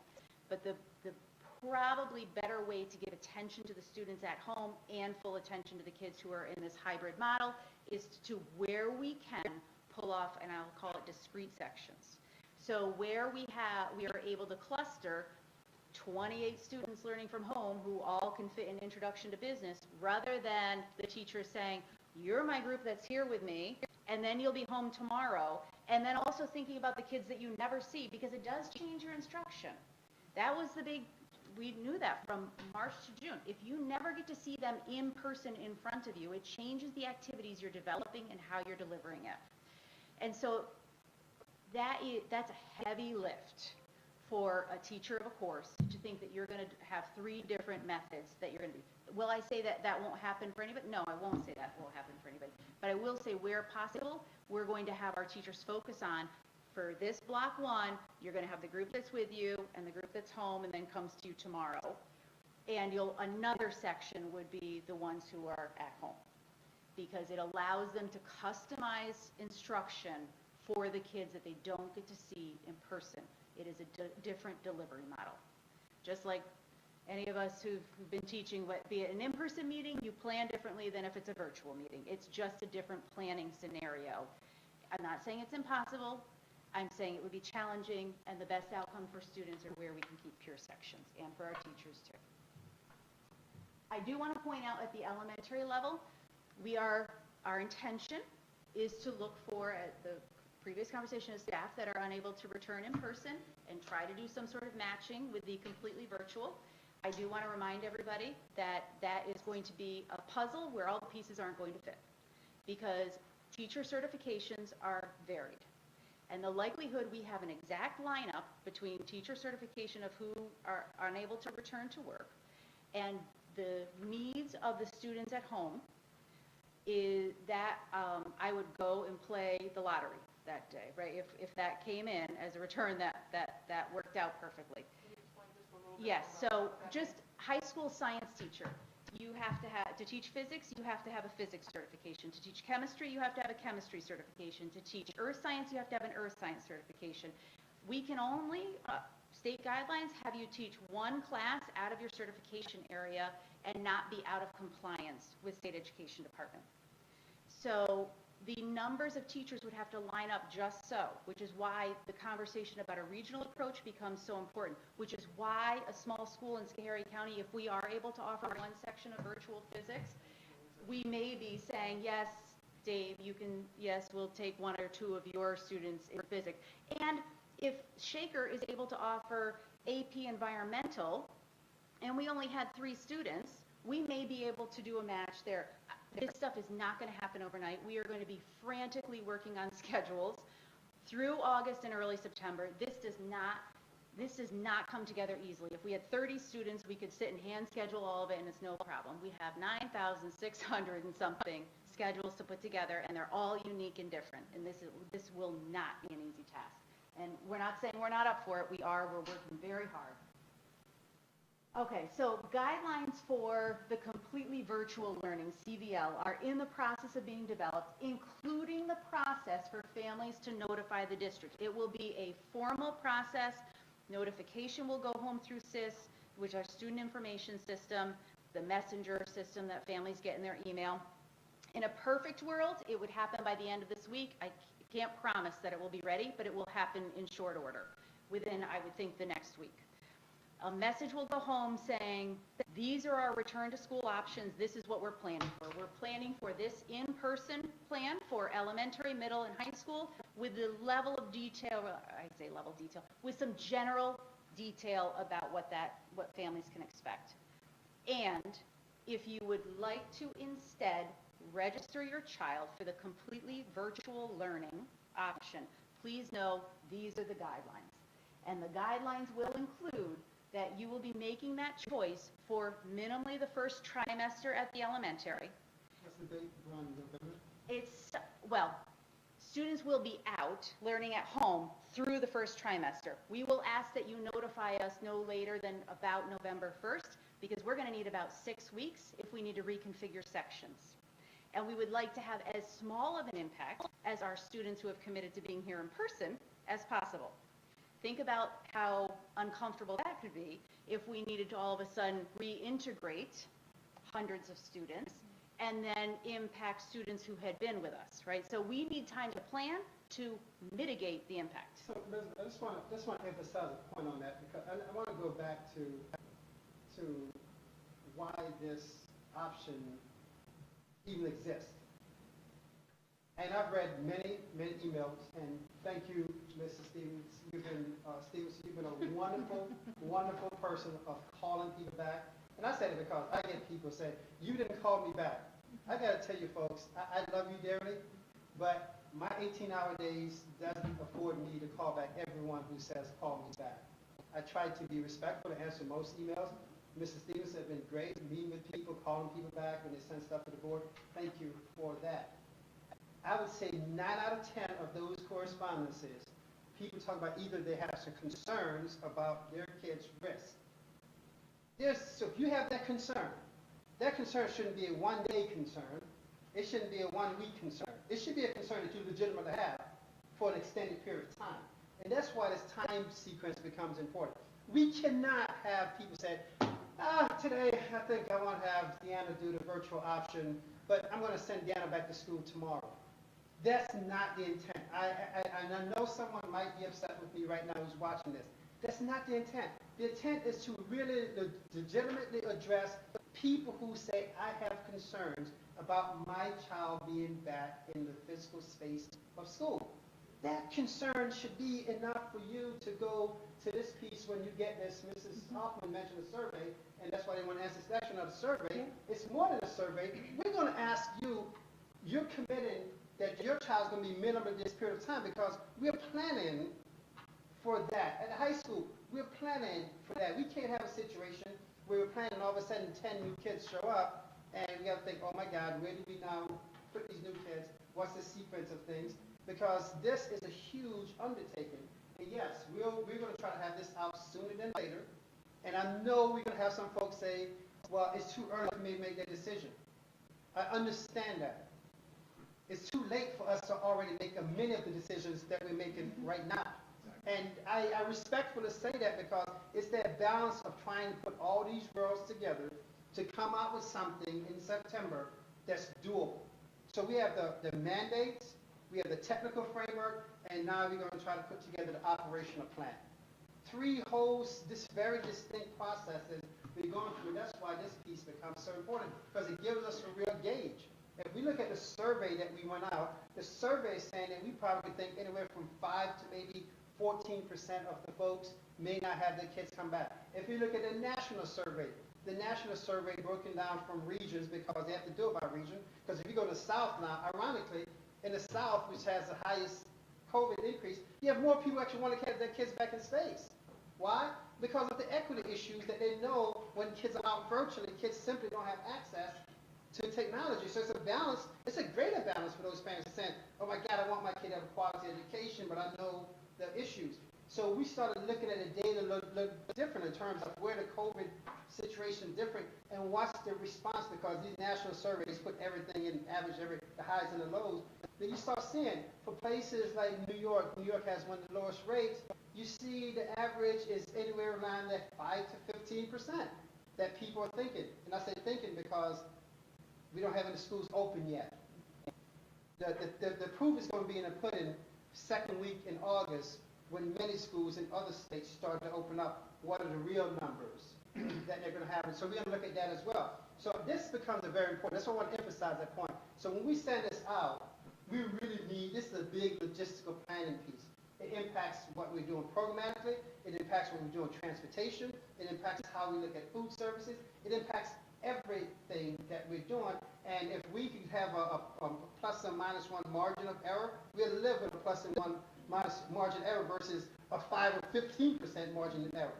That's a big difference when you add the difference between, okay, are we off by 100 kids versus off by 1,400 kids? That's my question. So how do you know, how are we going to check, we've accounted for everybody? So what we're going to do, Elizabeth, go ahead. Yeah. She's working on this process now. Could you just clarify the months? I just want to make sure we're clear, because one's trimester, one's semester. Yes. Yes, so in general, and I have not committed these dates to memory, the first trimester ends the beginning of December-ish, and the first semester ends at the end of January for high school, middle school. We would need really 45 days notification. So I will look before we send this out to count back what is 6 weeks time, because it will take all of that time to get the information and start looking at how we're reconfiguring to make room for either kids coming back or kids going out. So two different pieces. I want to make sure we get the piece. So this week or next week, we're going to ask people to commit at elementary level that your kids are going to be in this virtual learning space until, we're going to say December. Call it Christmas, right? Or for people who want to be politically, the religious holiday in December. For secondary level, we're going to ask parents to commit for that first semester. Because, again, thinking about you out for a period of time and coming back, it doesn't work. And then, prior to those end of those trimester or semester, we're going to set another, okay, your kid was in a virtual space. Do you want your kid to continue for the rest of the school year? And we need to know that, again, in advance to plan for the next cycle. But this time, we're going to actually build in more time to plan versus right now, we're building, quite frankly, 4 weeks or so to plan versus several months that we legitimately need to plan. Those kind of things. So that's where the second date sequence becomes important as well. Because we anticipate some parents will like, you know what, situation has changed, my kid whatever, blah, blah, blah, whatever reason, yes, I'm okay coming back for the second trimester or for the second semester, however you want to look at it as we move forward. So that's where the sequence becomes important for us as well. And again, I mean, we heard very clearly, and I wouldn't say heard very clearly, because I don't want anyone to get the impression that this is done because we got people writing and doing whatever petitions or whatever like doing. If you go back to our first piece of it, we mentioned we will have a virtual option. We just didn't have a virtual option laid out because all our time been focused, quite frankly, on figuring how can this in-person thing actually work. And now we have a fairly piece on that, and we know this virtual option becomes, quite frankly, an interesting linchpin, because it depends on the numbers. It may create some flexibility to do some things differently in-house on one side of it, but quite frankly, it complicates it for the delivery of virtual on the other side. So it's not necessarily one thing only helps the other. Both kind of creates a balancing sequence that we have to look at. So that's why we want to spend the time to look at this, to make sure that when we have this conversation in public, we have enough guidelines for a parent who's sitting out there saying, wonder what this is about, have some sense of what this is about, and not simply say, so-and-so is doing a virtual option, but have no idea what so-and-so is doing. People are going to know what our virtual option is going to look like, feel like, with recognizing that we still don't have the details of exactly how this course is going to be offered, this course is going to be offered at this point, but we will once we get to that point at the school year. And everybody's going to have to be patient because it does create a ripple effect in terms of our scheduling. So it means schedules will be delayed. People will not know their schedules like when they like to know their schedules. It will be later because it's a very complicated approach. So just to sum it up, later this week, early next week, the option will be going home for parents to opt in to the virtual schooling option. The parameters for what that opt-in entails will be clearly outlined. We ask that families read over that and make sure that they are truly committed, because just seeing the little one next door getting on the bus coming will not be reason to then re-enroll your child a week later. It is a serious family conversation and a commitment made. And if we didn't go on to the next slide, which focuses on fiscal capacity, we could probably talk about a lot of other options. But the reality is there are fiscal constraints. This is not directly on topic, but it certainly is related. I can certainly understand why we don't have an exact number or a real good handle on how the parents and students will respond, because it just hasn't happened yet. But do we have a better idea relative to staffing?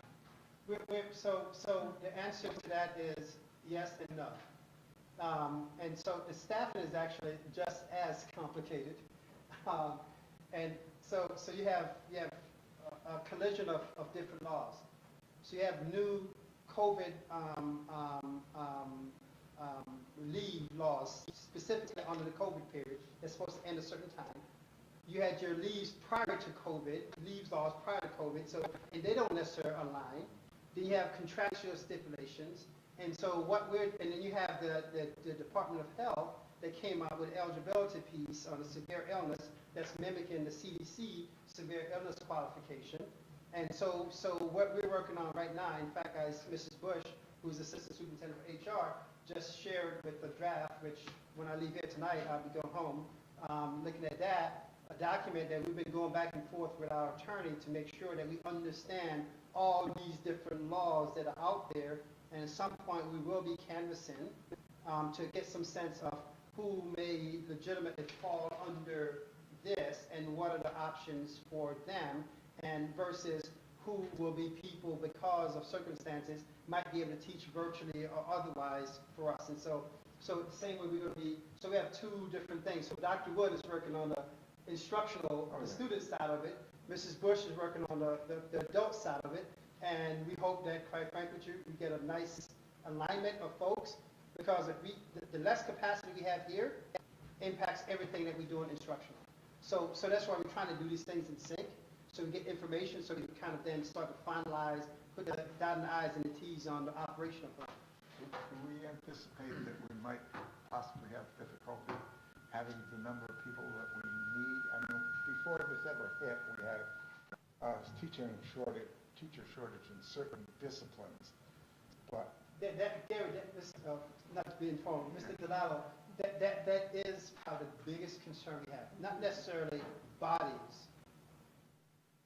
Bodies in certain certification areas become a huge issue, because we do have some tight areas that if we have, whatever, you pick out one of the high-flying certification areas and they have one or two teachers, they're not available for whatever reason, that becomes a huge issue for some of us. Even back to what Dr. Wood was saying, that they may squeeze how we use staff, and maybe some people teach you one outside of the certification area in order to address some of those type things.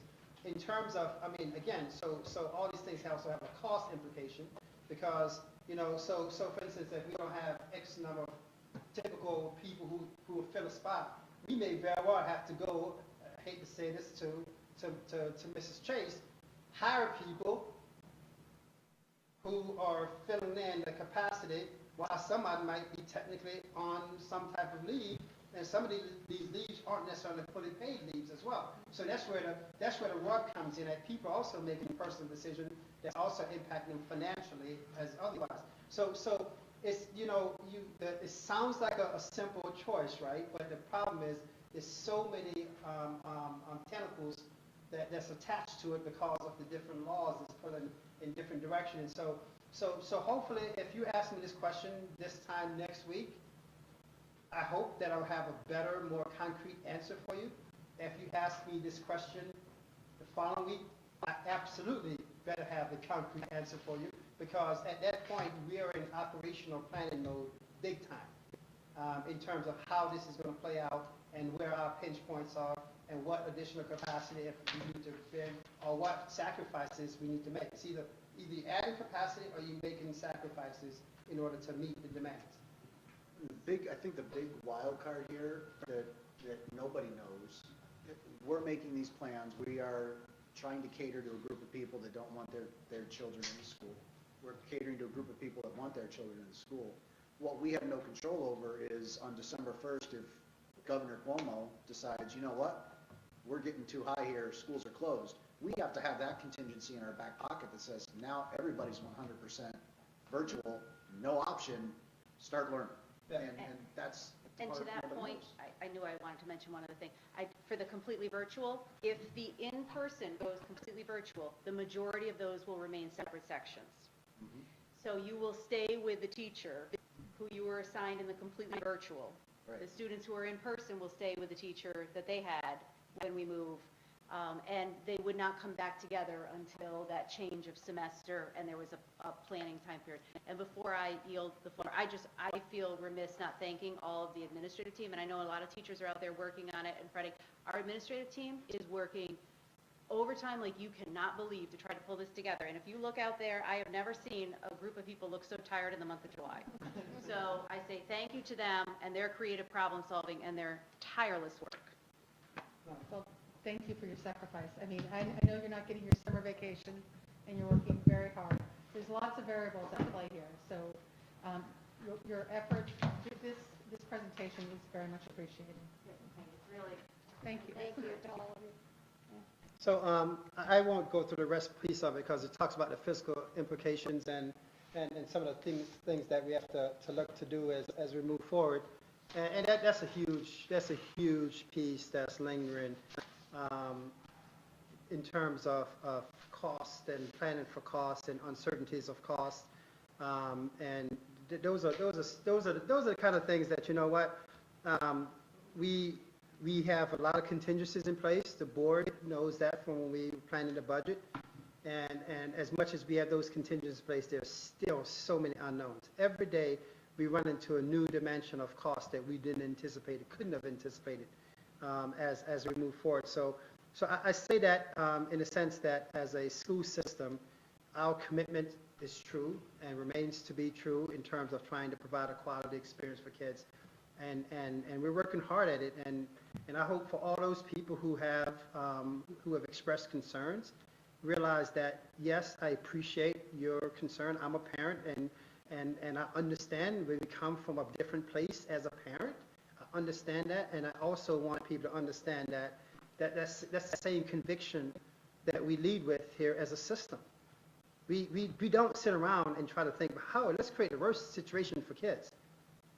It's far to the contrary. We sit around and think about how do we try to create options and opportunities for kids. If tomorrow the state provides some allowances to do some things differently, we're the first group going to say, how can we take advantage of maximize this in the best way possible? You know, Elizabeth, you mentioned the example of we have music teachers trying to figure out how can they ensure they do this kind of thing. You saw, as a board, for graduation, the kids did play an online orchestra. And so how can we keep that going in an online sequence for kids? And that might be where you may have some kids over there, some of the kids in different places, and the teacher is doing some things with kids differently. We have Mr. Cole and his phys ed folks. They were out here the other day in the back thinking, okay, can we do this outside? Can we do this outside? And what happens if the weather changes? So we have a lot of people thinking of how do we try to do things for kids. Then all these people recognize that their jobs are going to be different. My job is different today than it was this time last year. and we make the adjustments, and we try to figure it out, and we try to move on. And we appreciate the sentiments, and those sentiments drive our thinking. Those sentiments make sure we remain objective in our analysis, and that's important, because we can't do one because we like this group or one because we dislike this group. At the end of the day, it's 10,000 kids almost that we have to figure out come fall, when they say we can open our doors, literally or virtually, what are we going to be able to offer? And so we are also looking then that first week, whatever that first week will be. It might be a transitional week. It might be a week where we have professional development for staff. It might be a week where we use to orient kids. Kids coming from elementary, 6th grade, first time being in the middle school building. They didn't have the benefit of the C camp this summer where they had a big orientation and they understand where things are. So we're going to have to work those things into the sequence as well as we move forward. So all those things mean different doesn't mean worse. It just means it's different. And people have to embrace that reality. So I hope this was beneficial to the board, and hopefully the board, the confidence level that you have had for us as administration is not waning, because at the end of the day, folks, we commit the time to try to do it right, and we commit the time to also influence other places and helping other places do it right. So I'll stop there, Mrs. Stevenson. I have my own comments, but I did, as you know, we do have some questions from the community that I think that were all given to us today, and I did say if you kept them short and short order that we would address them. So I'm just going to read some of these because we should do that. And I think some of this has been addressed already.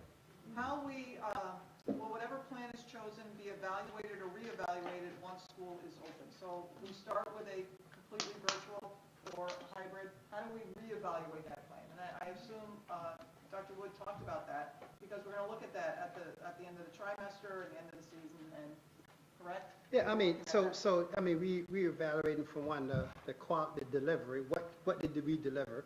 The quality of that delivery. That's why all these standards, if you notice, the standards for grading, standards for Google, all those kind of things are done so we have a much more even experience for that. And it's not even about, so I wouldn't use the word evaluate, because evaluate reminds me of a checklist. It's about our ability to make adjustments as we see adjustments need to be made. So if we started this way and all of a sudden there's some regional options that come about that's better than what we're doing, we're going to try to tap into some of those things to create a better experience. And so I would look at it from the standpoint of we're constantly reviewing what we're doing and seeing how can we improve upon what we're doing. Because honestly, I mean, while this is in a COVID mode, it's changing and has fundamentally changed the complexion of schools. And so we have to review those things regardless. And so evaluation implies, because somebody will say, well, give me your evaluation instrument. Well, so much of this is more qualitative than quantitative. It's looking at the nuances of delivery. It's looking at the experience and some of those kind of things that you have to be there to look at it. Right now, for example, somebody say, did you evaluate the ESY program? So, okay, we can send out a satisfaction survey to parents. And if 99% of the parents says, yes, this is great, but if we look at it and say, boy, we should have did 10 things differently, should we say, forget about the 10 things that we know we should have did differently because the parents, they're just happy with what they got? Is that a good evaluation of that program? No. It gives us information, but that's not necessarily a good evaluation of the program versus we're saying that, you know what, we should have done things. I guarantee if we were starting ESY again today, we would have learned from the last 3 weeks and done some things differently to improve upon the experience. And that's always the focus, a continuous improvement mode. So for those kind of things, that's the mindset we're in because we're developing this plan to succeed. I think we talked about this too. How is the framework approved? And can you go through how the board, we're not taking action on this tonight. Can you explain? So again, the State Education Department has a portal. The portal was open on the 17th, I think the date was, and closes on the 31st. And to my knowledge, certainly regionally, we haven't had any district yet submitted because we're all trying to work through all these things. So this week is going to be the portal week. I told myself, and I'm not patting myself on the back, but I said my birthday, that I'm going to give myself my birthday present tomorrow, is to submit the portal attestation to say that's one less thing that I have to worry about. And quite frankly, that's going to be the easiest of all the things that we're going to do, because it's attesting to what we spoke about here, that we're planning to do those kind of things. Because right after that, the next day, we're full bore on trying to figure out how then we operationalize or continue to work on operationalizing all the things that we're doing, recognizing there's so many factors at play. So that's the first piece of it. And then we wait for the governor. I mean, that's going to be a big, big decision in terms of that. And we hope, quite frank with you, that his decision will allow us to execute the things that we've spent the last several months putting pieces together and coming up with a larger comprehensive plan. So can I add on? Oh, sorry, go ahead. And I think it's important, and I think you really clarified it this evening even more. So I think a lot of, I'm going to say, agita or fear or concern from the parents was, we had to submit this plan on July 31st, and they're saying we didn't have input and plan. And I think you just really, now that I would say I'm not going to be able to say attestation. It's a framework plan that we have to submit saying that we are going to do at least what minimally is expected, if not more, and we are going to do more. And you use the other word of operational plan. So now the true planning will be taking place, and I think people just, I think that's important for people to know. And ongoing communication. How will ongoing communication go as we are going through the planning process? So the only thing I was going to ask is, what is the board's responsibility as far as, at some point, do we approve a plan? And what about the impact of the budget? At some point, do we get an update as to how this is going to? So the first part, there's not a board responsibility because of how, and I'm glad the state did it, the way they did it, in the sense that the state is not trying to review 707 plans. They learned from when they did the continuity of learning process, where they wanted to approve all those things, and it's just like weeks and weeks and weeks and weeks. And so I think they realized that, okay, we're going to put the guidelines out there and make sure that we follow the guidelines. And so, again, that draft document I shared with you is the meat and the bones that's consistent with the state guidelines as well.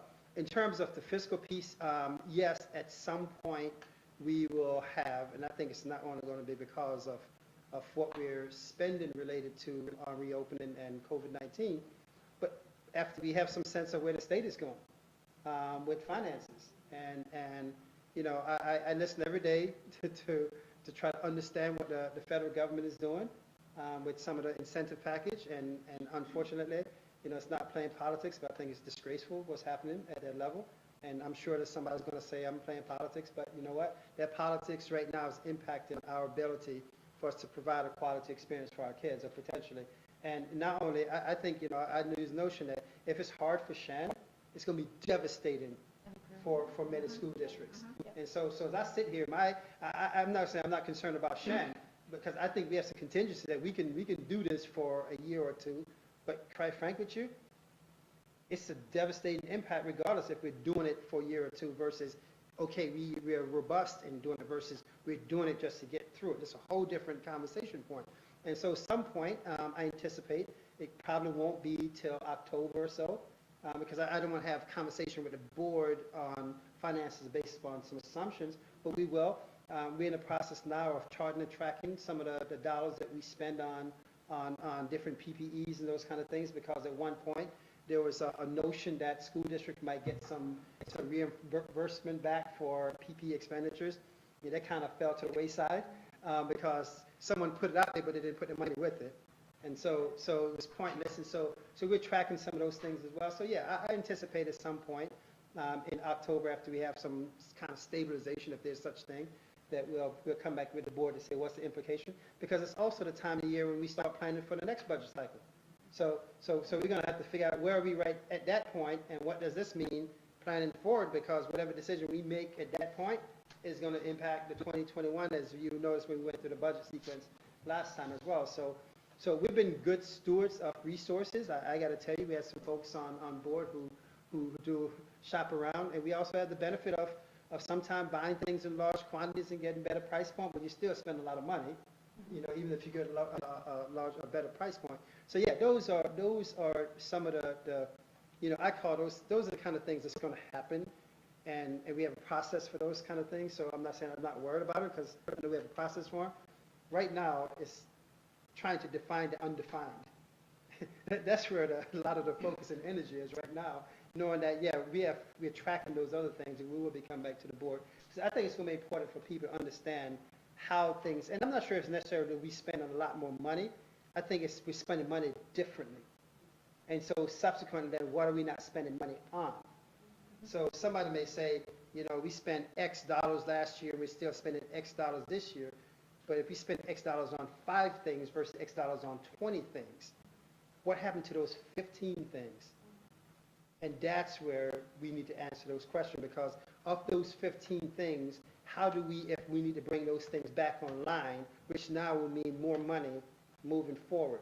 So that's the processing that we have to do, not necessarily the dollar amount we spend, but what did we actually spend it on, and what we didn't spend it on becomes actually more important. Hopefully it makes sense. Mr. President. Let's sort of change the subject here, but you mentioned the CVL. I thought the slides cleared up a lot of things and really got to a realistic level of expectations. How are we discussing our practices with other districts in the capital region?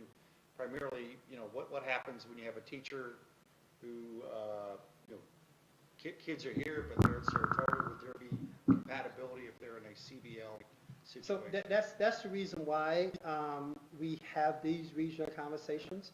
And today's conversation with my suburban colleagues was only about virtual, because we try to target, right? You get 13 arrogant personalities on a call. You could be in 13 places all at once, so we targeted.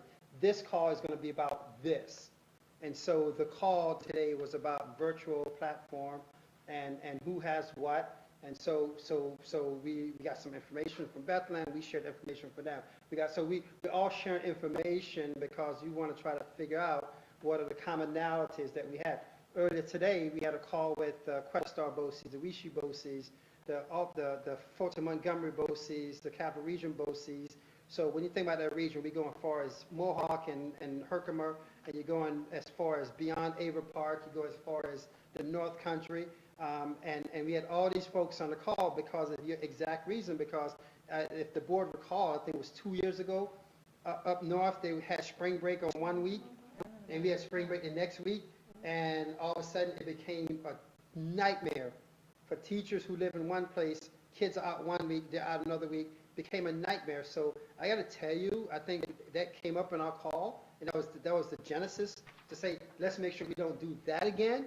And now there's much more commonalities of people saying, okay, even the notion of bringing some people are bringing K5, we're doing K6. Some people, because of capacity, are bringing K4 in one format, and because they don't have space, they might be dropping 5, 6 with their middle school piece. But the bottom line is everyone trying to bring their younger population in, because by law, you can't leave your 8-year-old kid at home all day to learn virtually by him or herself, regardless of how brilliant they are.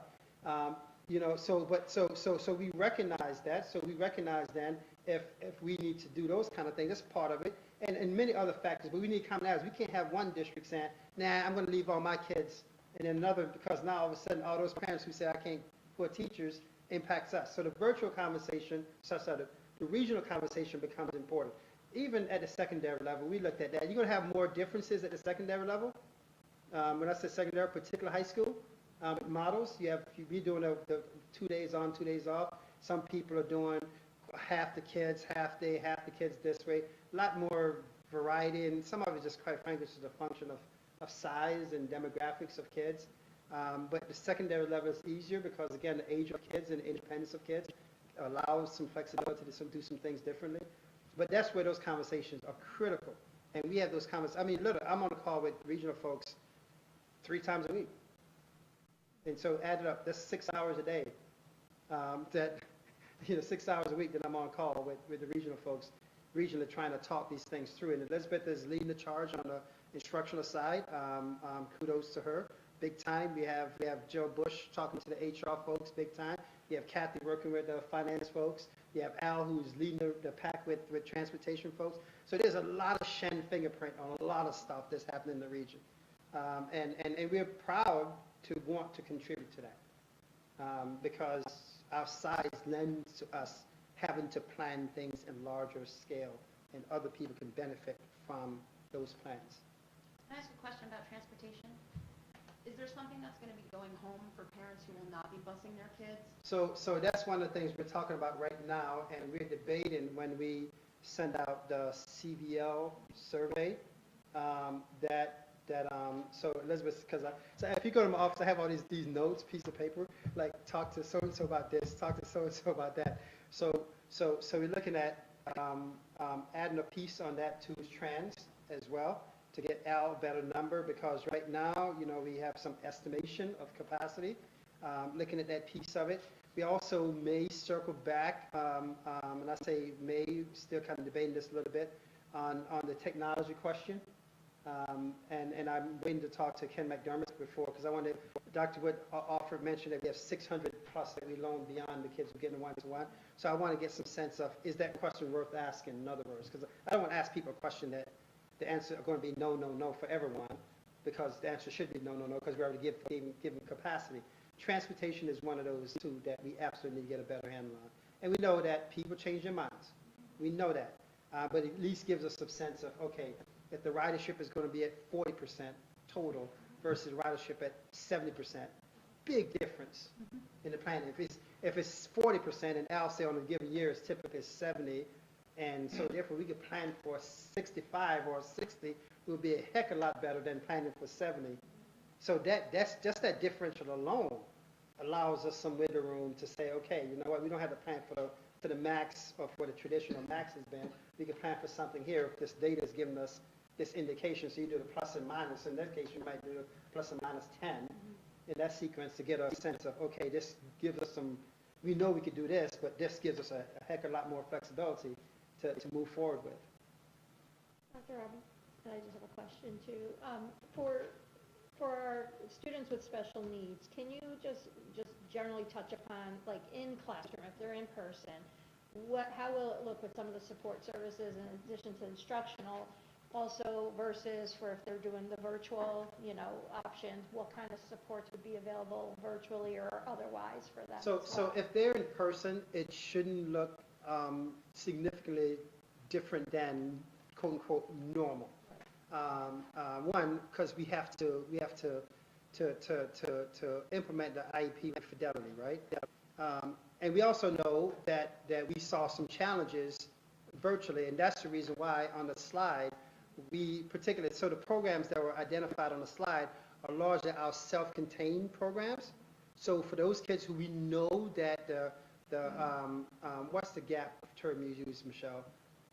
The regression is greater for a certain population of students and are faster. And so we want to try to have those kids on site to address that. And also we know that there's certain things you simply just can't do well virtually.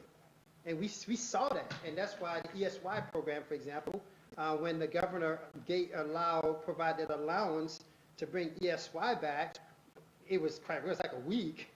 We kind of jumped on and said, okay, yes, we want to do it. And then the next question is, so how are we actually going to do it? Well, we'll figure it out. So we're going to start with yes, and we're doing it, and because we know for some of those kids, we simply couldn't provide certain, particularly some of the related services in a virtual space. Right. We can't, and we won't be sending, a staff into someone's house to do certain things under certain circumstances. So that's the reason why, again, for certain, and again, that's an important question, because I think that people get a label and generalize it that special ed means all kids are the same. There's a wide variety of needs that falls under that umbrella. And so we want to make sure we focus on those needs that we absolutely in a on-site space could benefit. And then if we are forced to go because of COVID or because of political decisions or otherwise to go all virtual, quite frankly, we still going to have some of those limitations that we had before and trying to work through those kind of things. But I think we've gotten better with virtual CSCs. We have done a lot of things virtually that in the beginning we didn't think we could do, but kudos to Mrs. Mylod and the special ed team, not only administrators, but teachers and related service folks. They've done some neat work. And so we hope for special ed kids, and that's why it has to be prioritized. That's where the equity piece comes in. When we're planning, we have to plan, so biblical proverbs, right? If he could do it to the least of these, we think about it. So we want to say, if we could provide quality services to students under circumstances where the provisional service is most challenging, and we could do that well, guess what? Everything else is bonus. And so we really keep that in mind. That's why we had the ENL piece of it. Students learning language for the first time. And so all of a sudden, it's kind of like, okay, we don't have enough ENL teachers to be online for every kid at the same time. So how do we try to provide those services so those kids aren't necessarily regression because of circumstances beyond their controls? And so those are some of the realities that sometimes when people think about their individual circumstances, they can't necessarily appreciate, but as a system, we have to take all those circumstances in place. And the reason why I was asking it too, just to make it clear for parents that, yes, I agree, for having a child that had, learning disabilities, but no, in class was much better, in person was much better. But for those families though that are maybe listening, that may be thinking of opting to do virtual because of whatever, there might be other health reasons within the household, just that they're aware that, there will be some limitations and types of supports that will be available, just to make sure they're fully aware of that before making that decision. The bottom line is, and last comment, Ms. Stevens, so she had another question. The bottom line is, everything is different. And I say it because I laugh every time I go to the grocery store. I'm the person who find myself walking down the aisle and look down and arrows going the other way. And people give me that look like, and then I hide my face because I'm embarrassed for this. Like, oh my God, and he's our superintendent. He can't even follow arrow.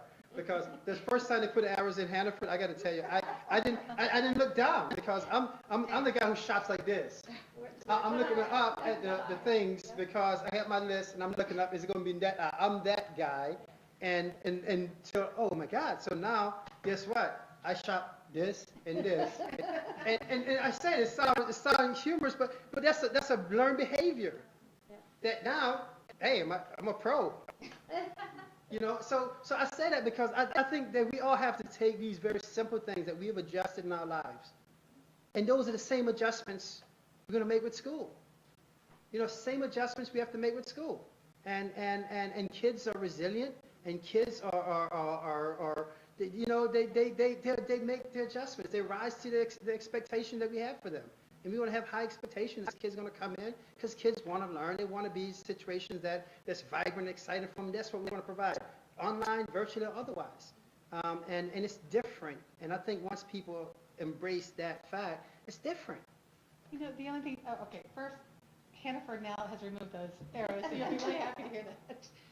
But the other thing is, I think that everyone's assessing the risk differently, right? Right. Because we look what's happening in Florida, you were saying, well, look what they're doing, but they're also experiencing an outbreak. Exactly. Right. And so we don't want that here. And so I think, many people are looking at the situation. They may have someone at risk in their home, they may have a child.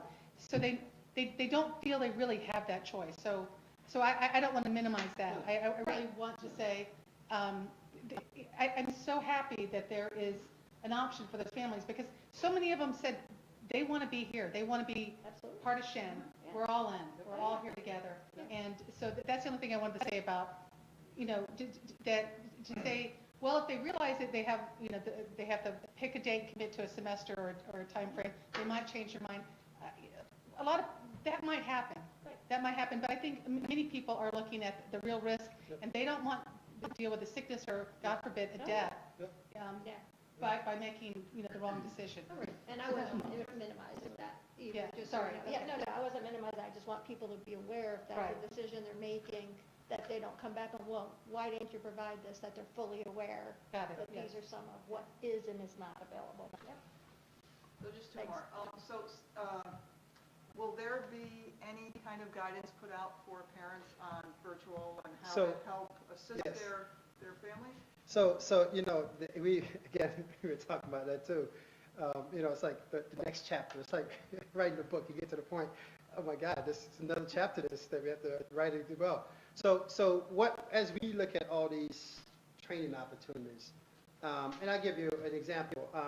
The middle school, several years back when we transitioned to one-to-one, create all these opportunities for parents to learn what kids are doing on Google and those kind of things, because the kids come home with these lovely devices and the parents are like, what is that about? And so that go to that sequence of things. So the answer is yes, and part of it, so not only trained about, from a one-to-one sequence, but even training about videos about how to wear your mask and washing your hand. But not only the law requires it or the guidance requires it, but those are things that again, we want to get information out to parents so they can work with their kids at home. So quite frankly, the kids are accustomed to doing certain things. When they get here, it's not they're hearing it from someone from the first time to do certain things. And so the answer is yes, and I'm sure that whatever initial trainings that we do, there'll be other trainings that we need to do that we probably need to think about until we get into the operational phase of things. So the answer is yes, because we heard it, Dr. Wood mentioned, that some parents are like, I didn't sign up for this teaching my kid at home thing. I had no idea, how to do second grade math, and how to do it on a computer, and how to access this and how to access that. And so we know that, and that's why the standardization of some of these things become important. So people can say, okay, yes, there's a place I can go and look at that to remember how my kid is doing that as well. And, kids are also pretty sharp. A lot of kids actually figure out very quickly what they need to do, but we still need to have parents to support them. And our job is to try to do things that parents aren't doing it for kids. The kids are independent as much as they possibly can, doing things for themselves. So the short answer is yes. The question is, what are those things? There'll be many things and more, I'm sure. And the last question, because I think we addressed a lot of this in our conversation, is taking attendance. Yes. So how stringent are we going to be? It's a requirement. It's going to be a requirement. Kids in space or out of space, I'm sorry. Doesn't sound right. On-site or off-site, it's probably better. Attendance is going to be required. So back to Dr. Wood alluded to, that kid's going to be in a virtual class or section, and so someone's going to be assigned to monitor attendance and progress and all those kind of things. Yeah, it's going to be a lot different than March to June. And some of those some of the things that again we'll articulate more in some details as not only in the plan, but as building administrators start making communications, as we come up with some standard communications to families who have committed to say, here's some additional resources. Those kind of things will happen as we again have some sense of who we're talking to, so to speak, because people have different needs, but attendance is a big piece of it. And that's one of the things the state really emphasized, because the attendance is kind of two things. So it's an interesting piece. So for us here at Shen, our typical attendance is 95, 96% of the kids all the time. And even when we looked at the engagement virtually, yes, we had some kids who, as Dr. Wood said, worked really hard to fall off the radar screen. And that's also because most kids were in space, on site, so to speak. However, the reality of it is, that's not the reality across the state.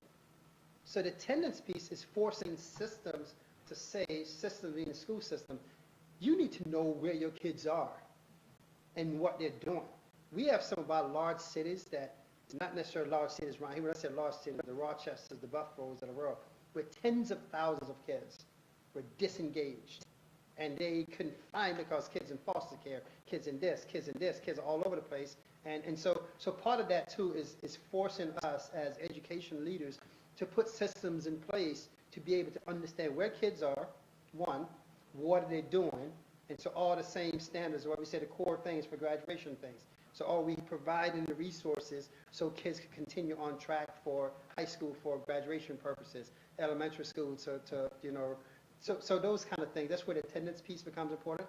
And that's going to be, back to Mr. Rajat's question, for some parents it's going to be a wake-up call, because it's no longer my kid, and I'm not saying parents, kids out there, but my kid would do something like this, stay up and play video games till 2 o'clock in the morning and jump on the virtual call or the one thing. It's going to be a whole different sequence. Your kid is going to school like they would normally go to school, and if the virtual bell time is 7:45 in the morning, 7:45, your kid virtually is logging on and being tracked to make sure that your kid is logged on and those kind of things.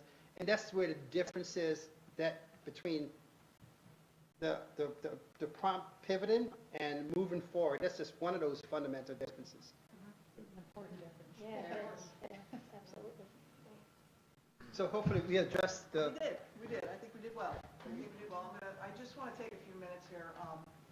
First of all, the last couple of weeks have been interesting, to say the least. And I want as many people as I've been able to talk to in the community, it's really been a cross-section. I've heard fear, I've heard anxious, I've heard as far as you'll have, morbid, we can't have a child die. And I'm a kind of person that's very personal. And everybody's email, I read. And in the beginning of this, I wanted to respond, and when I respond personally. I like to attach a little piece of me in that email when I send it back. It became unruly at the end, and I do apologize. So I'm going to read some names in a few minutes, and my apologies to that. But when we met, I met with a few community members over the weekend, and they were sincere. And there was no bitterness. I heard fear. I heard anxious. I heard, I don't want anything to happen to my family, and this is the reason why. And I heard personal stories. So for that, I want everybody to know we are a community. Each and every one of us in this room, and I know that, care deeply for everybody and their students and our children. So from the bottom of my heart, I want everybody to know that. And I know Dr. Robinson feels that, district leadership feels that. They wouldn't be putting in this kind of time. I know it is their job, but they are committed. And I feel that. And I even said it to the community members that day. I said, in my heart of hearts, we're going to do the right thing. And we are doing the right thing. The other piece I wanted to explain, because I don't think everybody understands how the board operates. I think people may think that this is the only time we get together. I did explain a few times that we talk about things, that we go, whether it's an executive session or we're discussing things behind the scenes. And we come here to be presenting to the community on a forward-facing. But there is always communication. We're 7 of us sitting here, very diverse. We may agree to disagree. We may disagree half, not agree total. It doesn't matter. At the end of the day, we are committed to the students in this community and in this district. And I want everybody to understand that. Naomi may not feel the same way as I do. Gary may not. Gary may. Bob may not. But at the end of the day, we're the support. And it's a collaborative conversation between the superintendent and the Board of Education. I've heard the board just rubber stamps everything that Dr. Robinson says. That could not be any further from the truth. But I will tell you right now, he knows more about this district and the district leadership team than I will ever know. Coming from 2008, I tell you that story all the time. I think I've been around here long enough, I know how it goes. I didn't know a darn thing. And I'm still learning. I'm leaning on my colleagues now to learn. I'm leaning on Bob, past president, Christina leaning in, Gusta, Naomi, Todd, and Gary. They make up the board. We all make up this, and we work collaboratively, sitting next to him. And I'm looking at some of the leadership out there, and I want to thank them for their tireless effort over the past couple of weeks. 2 other things. I want to personally apologize because I was not able to email the following people. And I'm only going to use first names. Robin, Joyce, Brenda, Diamond, Andrea, Karen, Seth, Betsy, Curtis, Jennifer, Becca, Mariana, Janine, Dan, Jason, Jamie, Marita, Sherry, Harish, Holly, Brianna, Danielle, Christina, Will, Kelly, Sonia, Carol, Becky, Vicky, Ryan, Sharish, and Shannon, who I actually worked with in a previous life, and I'm so sorry I haven't gotten back to you yet. But in most of my emails, I have my phone number. I'm willing to talk to you. I'll talk to you anytime. Any one of these board members would. So don't feel that you have nowhere to go. As you saw tonight, we can do this. We will do it. We are Shen. And we are Shen all in. Grace, we have not heard from you tonight, and I don't want to. I thank you so much for coming in the summer. If you have anything you want to say tonight as a student rep, please do so. I don't necessarily have a ton to say, mainly because of the fact that with the plans to reopen, there's just been a lot of what I think is uncertainty. And I think that tonight it was given a lot of clarification, because I know when I saw them on the website the other day or whenever, and I read through them,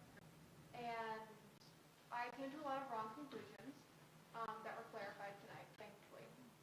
And it definitely changes your outlook on how the school year is going to go when you can understand the implications of what it actually means for school to reopen. And I think that with the work going into it, it's absolutely going to be at the benefit of students for the plan going forward. And with that, and just with students in general who want to also, aid and continue working to improve the school environment, I think that this is definitely going to be, changing that. Can I ask a question? So early on, this is probably a month ago, I think, your president had reached out and had offered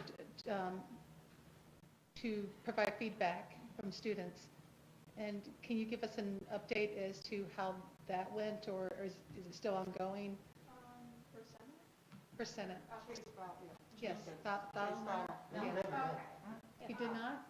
No, I'm saying they haven't met. They haven't gotten back yet. I don't think they've talked. I think So- Ron may have. I don't know if Ron reached out or. Go ahead, Ron. Yeah. I'm working with Jack Kelly. Oh, Okay, Jack Kelly. there you go. Yeah. Yeah, Chase is going up. Yeah, Chase is the outgoing president, Jack's the incoming. But in, I believe it was May, at the end of the school year, we passed a Senate resolution sent to the board about replacing or working to replace cafeteria utensils with reusable ones, and trays and things like that, which would essentially, reduce costs and also be a massive benefit for the environment. And right now, we're currently working on different solutions and ideas of what we could do for Spirit Rally and alternatives to that, and different ideas around that and homecoming, since we probably can't have a Spirit Rally. And then at the moment now, some other ideas for new resolutions that may start coming out. Can I just jump on that? I do wonder if there's any kind of option or possibility, this is probably the last thing you want to hear, about for any kind of extracurriculars, whether it be virtual or for some of the kids that can't So necessarily meet in person. The general answer is yes. Okay. The question is, what that would look like, yes. Okay. Deanna, can I just make a comment? It's piggyback on some of the things that you said. We are grateful for all those families and community that reached out to all of us as board members. But I just want people to understand too, you didn't hear individual responses from all of us. It wasn't that we were ignoring you. As part of our communication, we talk to each other, to share what we're receiving. And then Deanna, as the president, will respond back as a voice for the board in her role as president, but also so you're not getting inundated where you're getting 7 different emails. And I just think then confusion is even compounded more from that. So I just want to let everyone know we are hearing you or listening. We're having great conversations and dialogue around that as a team, as a board. So thank you very much for that. Well, thank you, Christina. Yeah, thank you for clarifying that as well. And I would be remiss if I did not mention, I know some of us had seen an email regarding diversity and multiculturalism. There was an event that did take place on this past Saturday at the Commons, and some of us were not able to go, and I did not even know about it, so I do apologize for that. We certainly, as we all know, we take as what we've seen in the nation is not appropriate. We certainly think of each student individual, and we want to make sure that that conversation happens at the appropriate time and not at the end of an agenda. So I think, and I know this will be a retreat topic for us on August 25th and how we're going forward. Dr. Robinson has certainly led the charge on the expectations of his team, and we certainly will set the expectations high around this board table as well. So I just wanted to acknowledge that. Does anybody else have any comments at this point? I just want to thank Liz for her response, because it feels very hopeful to hear, you're it. So it feels really, really nice to hear that it's going to be good. That it feels good. So thank you. Yeah, absolutely. The only thing I'll add is that, it has been a difficult 2 weeks. There's been a lot of information coming in. I think both Dr. Robinson and yourself are doing a great job responding. So back in March, it was an instant pivot, and it was completely unknown. It was very difficult. We did it, learned a lot from it, moved forward, went through the graduation, got through that. So there's been a lot. It's been a roller coaster since then with all this uncertainty. We're just paving the road as we go. We're discovering, we're learning. Kudos to the administration and also with the community with taking that feedback. I know it's difficult sometimes to get criticism that way, but I think it's really important to be able to do that and show transparency. And I know that word can be a terrible buzzword, but just responding back and taking the time to make sure that those concerns were addressed. Now you said, well, we were always planning to do that, but sorry, we were always planning to do that, but you took the time to address that tonight. I think that's really important. The community needs to be heard. We're all part of this together, and great job tonight. Great job to your team. Like I said, I know they're going to be working through August. It's scary how little time they have to get a lot done. So thank you all for being here too. Absolutely. Just one announcement, do you remember when graduation is again? So I just wanna- Summer. Oh, yeah. It is, right? Summer graduation Summer is Is it August 13th? I just want to make sure everybody has that. Okay, thank you. And our retreat is the 25th. Other than that, if nobody has any further comments, can I have a motion to adjourn? That's Bob Presley, number 1, and Todd Gilbert, 2. All in favor? It's Thank you August very 13th. It's August 13th. Yes, Seven. 13th. Talked about the portal, over 700 school districts. Most of them probably going to be sending in their thing about the 31st.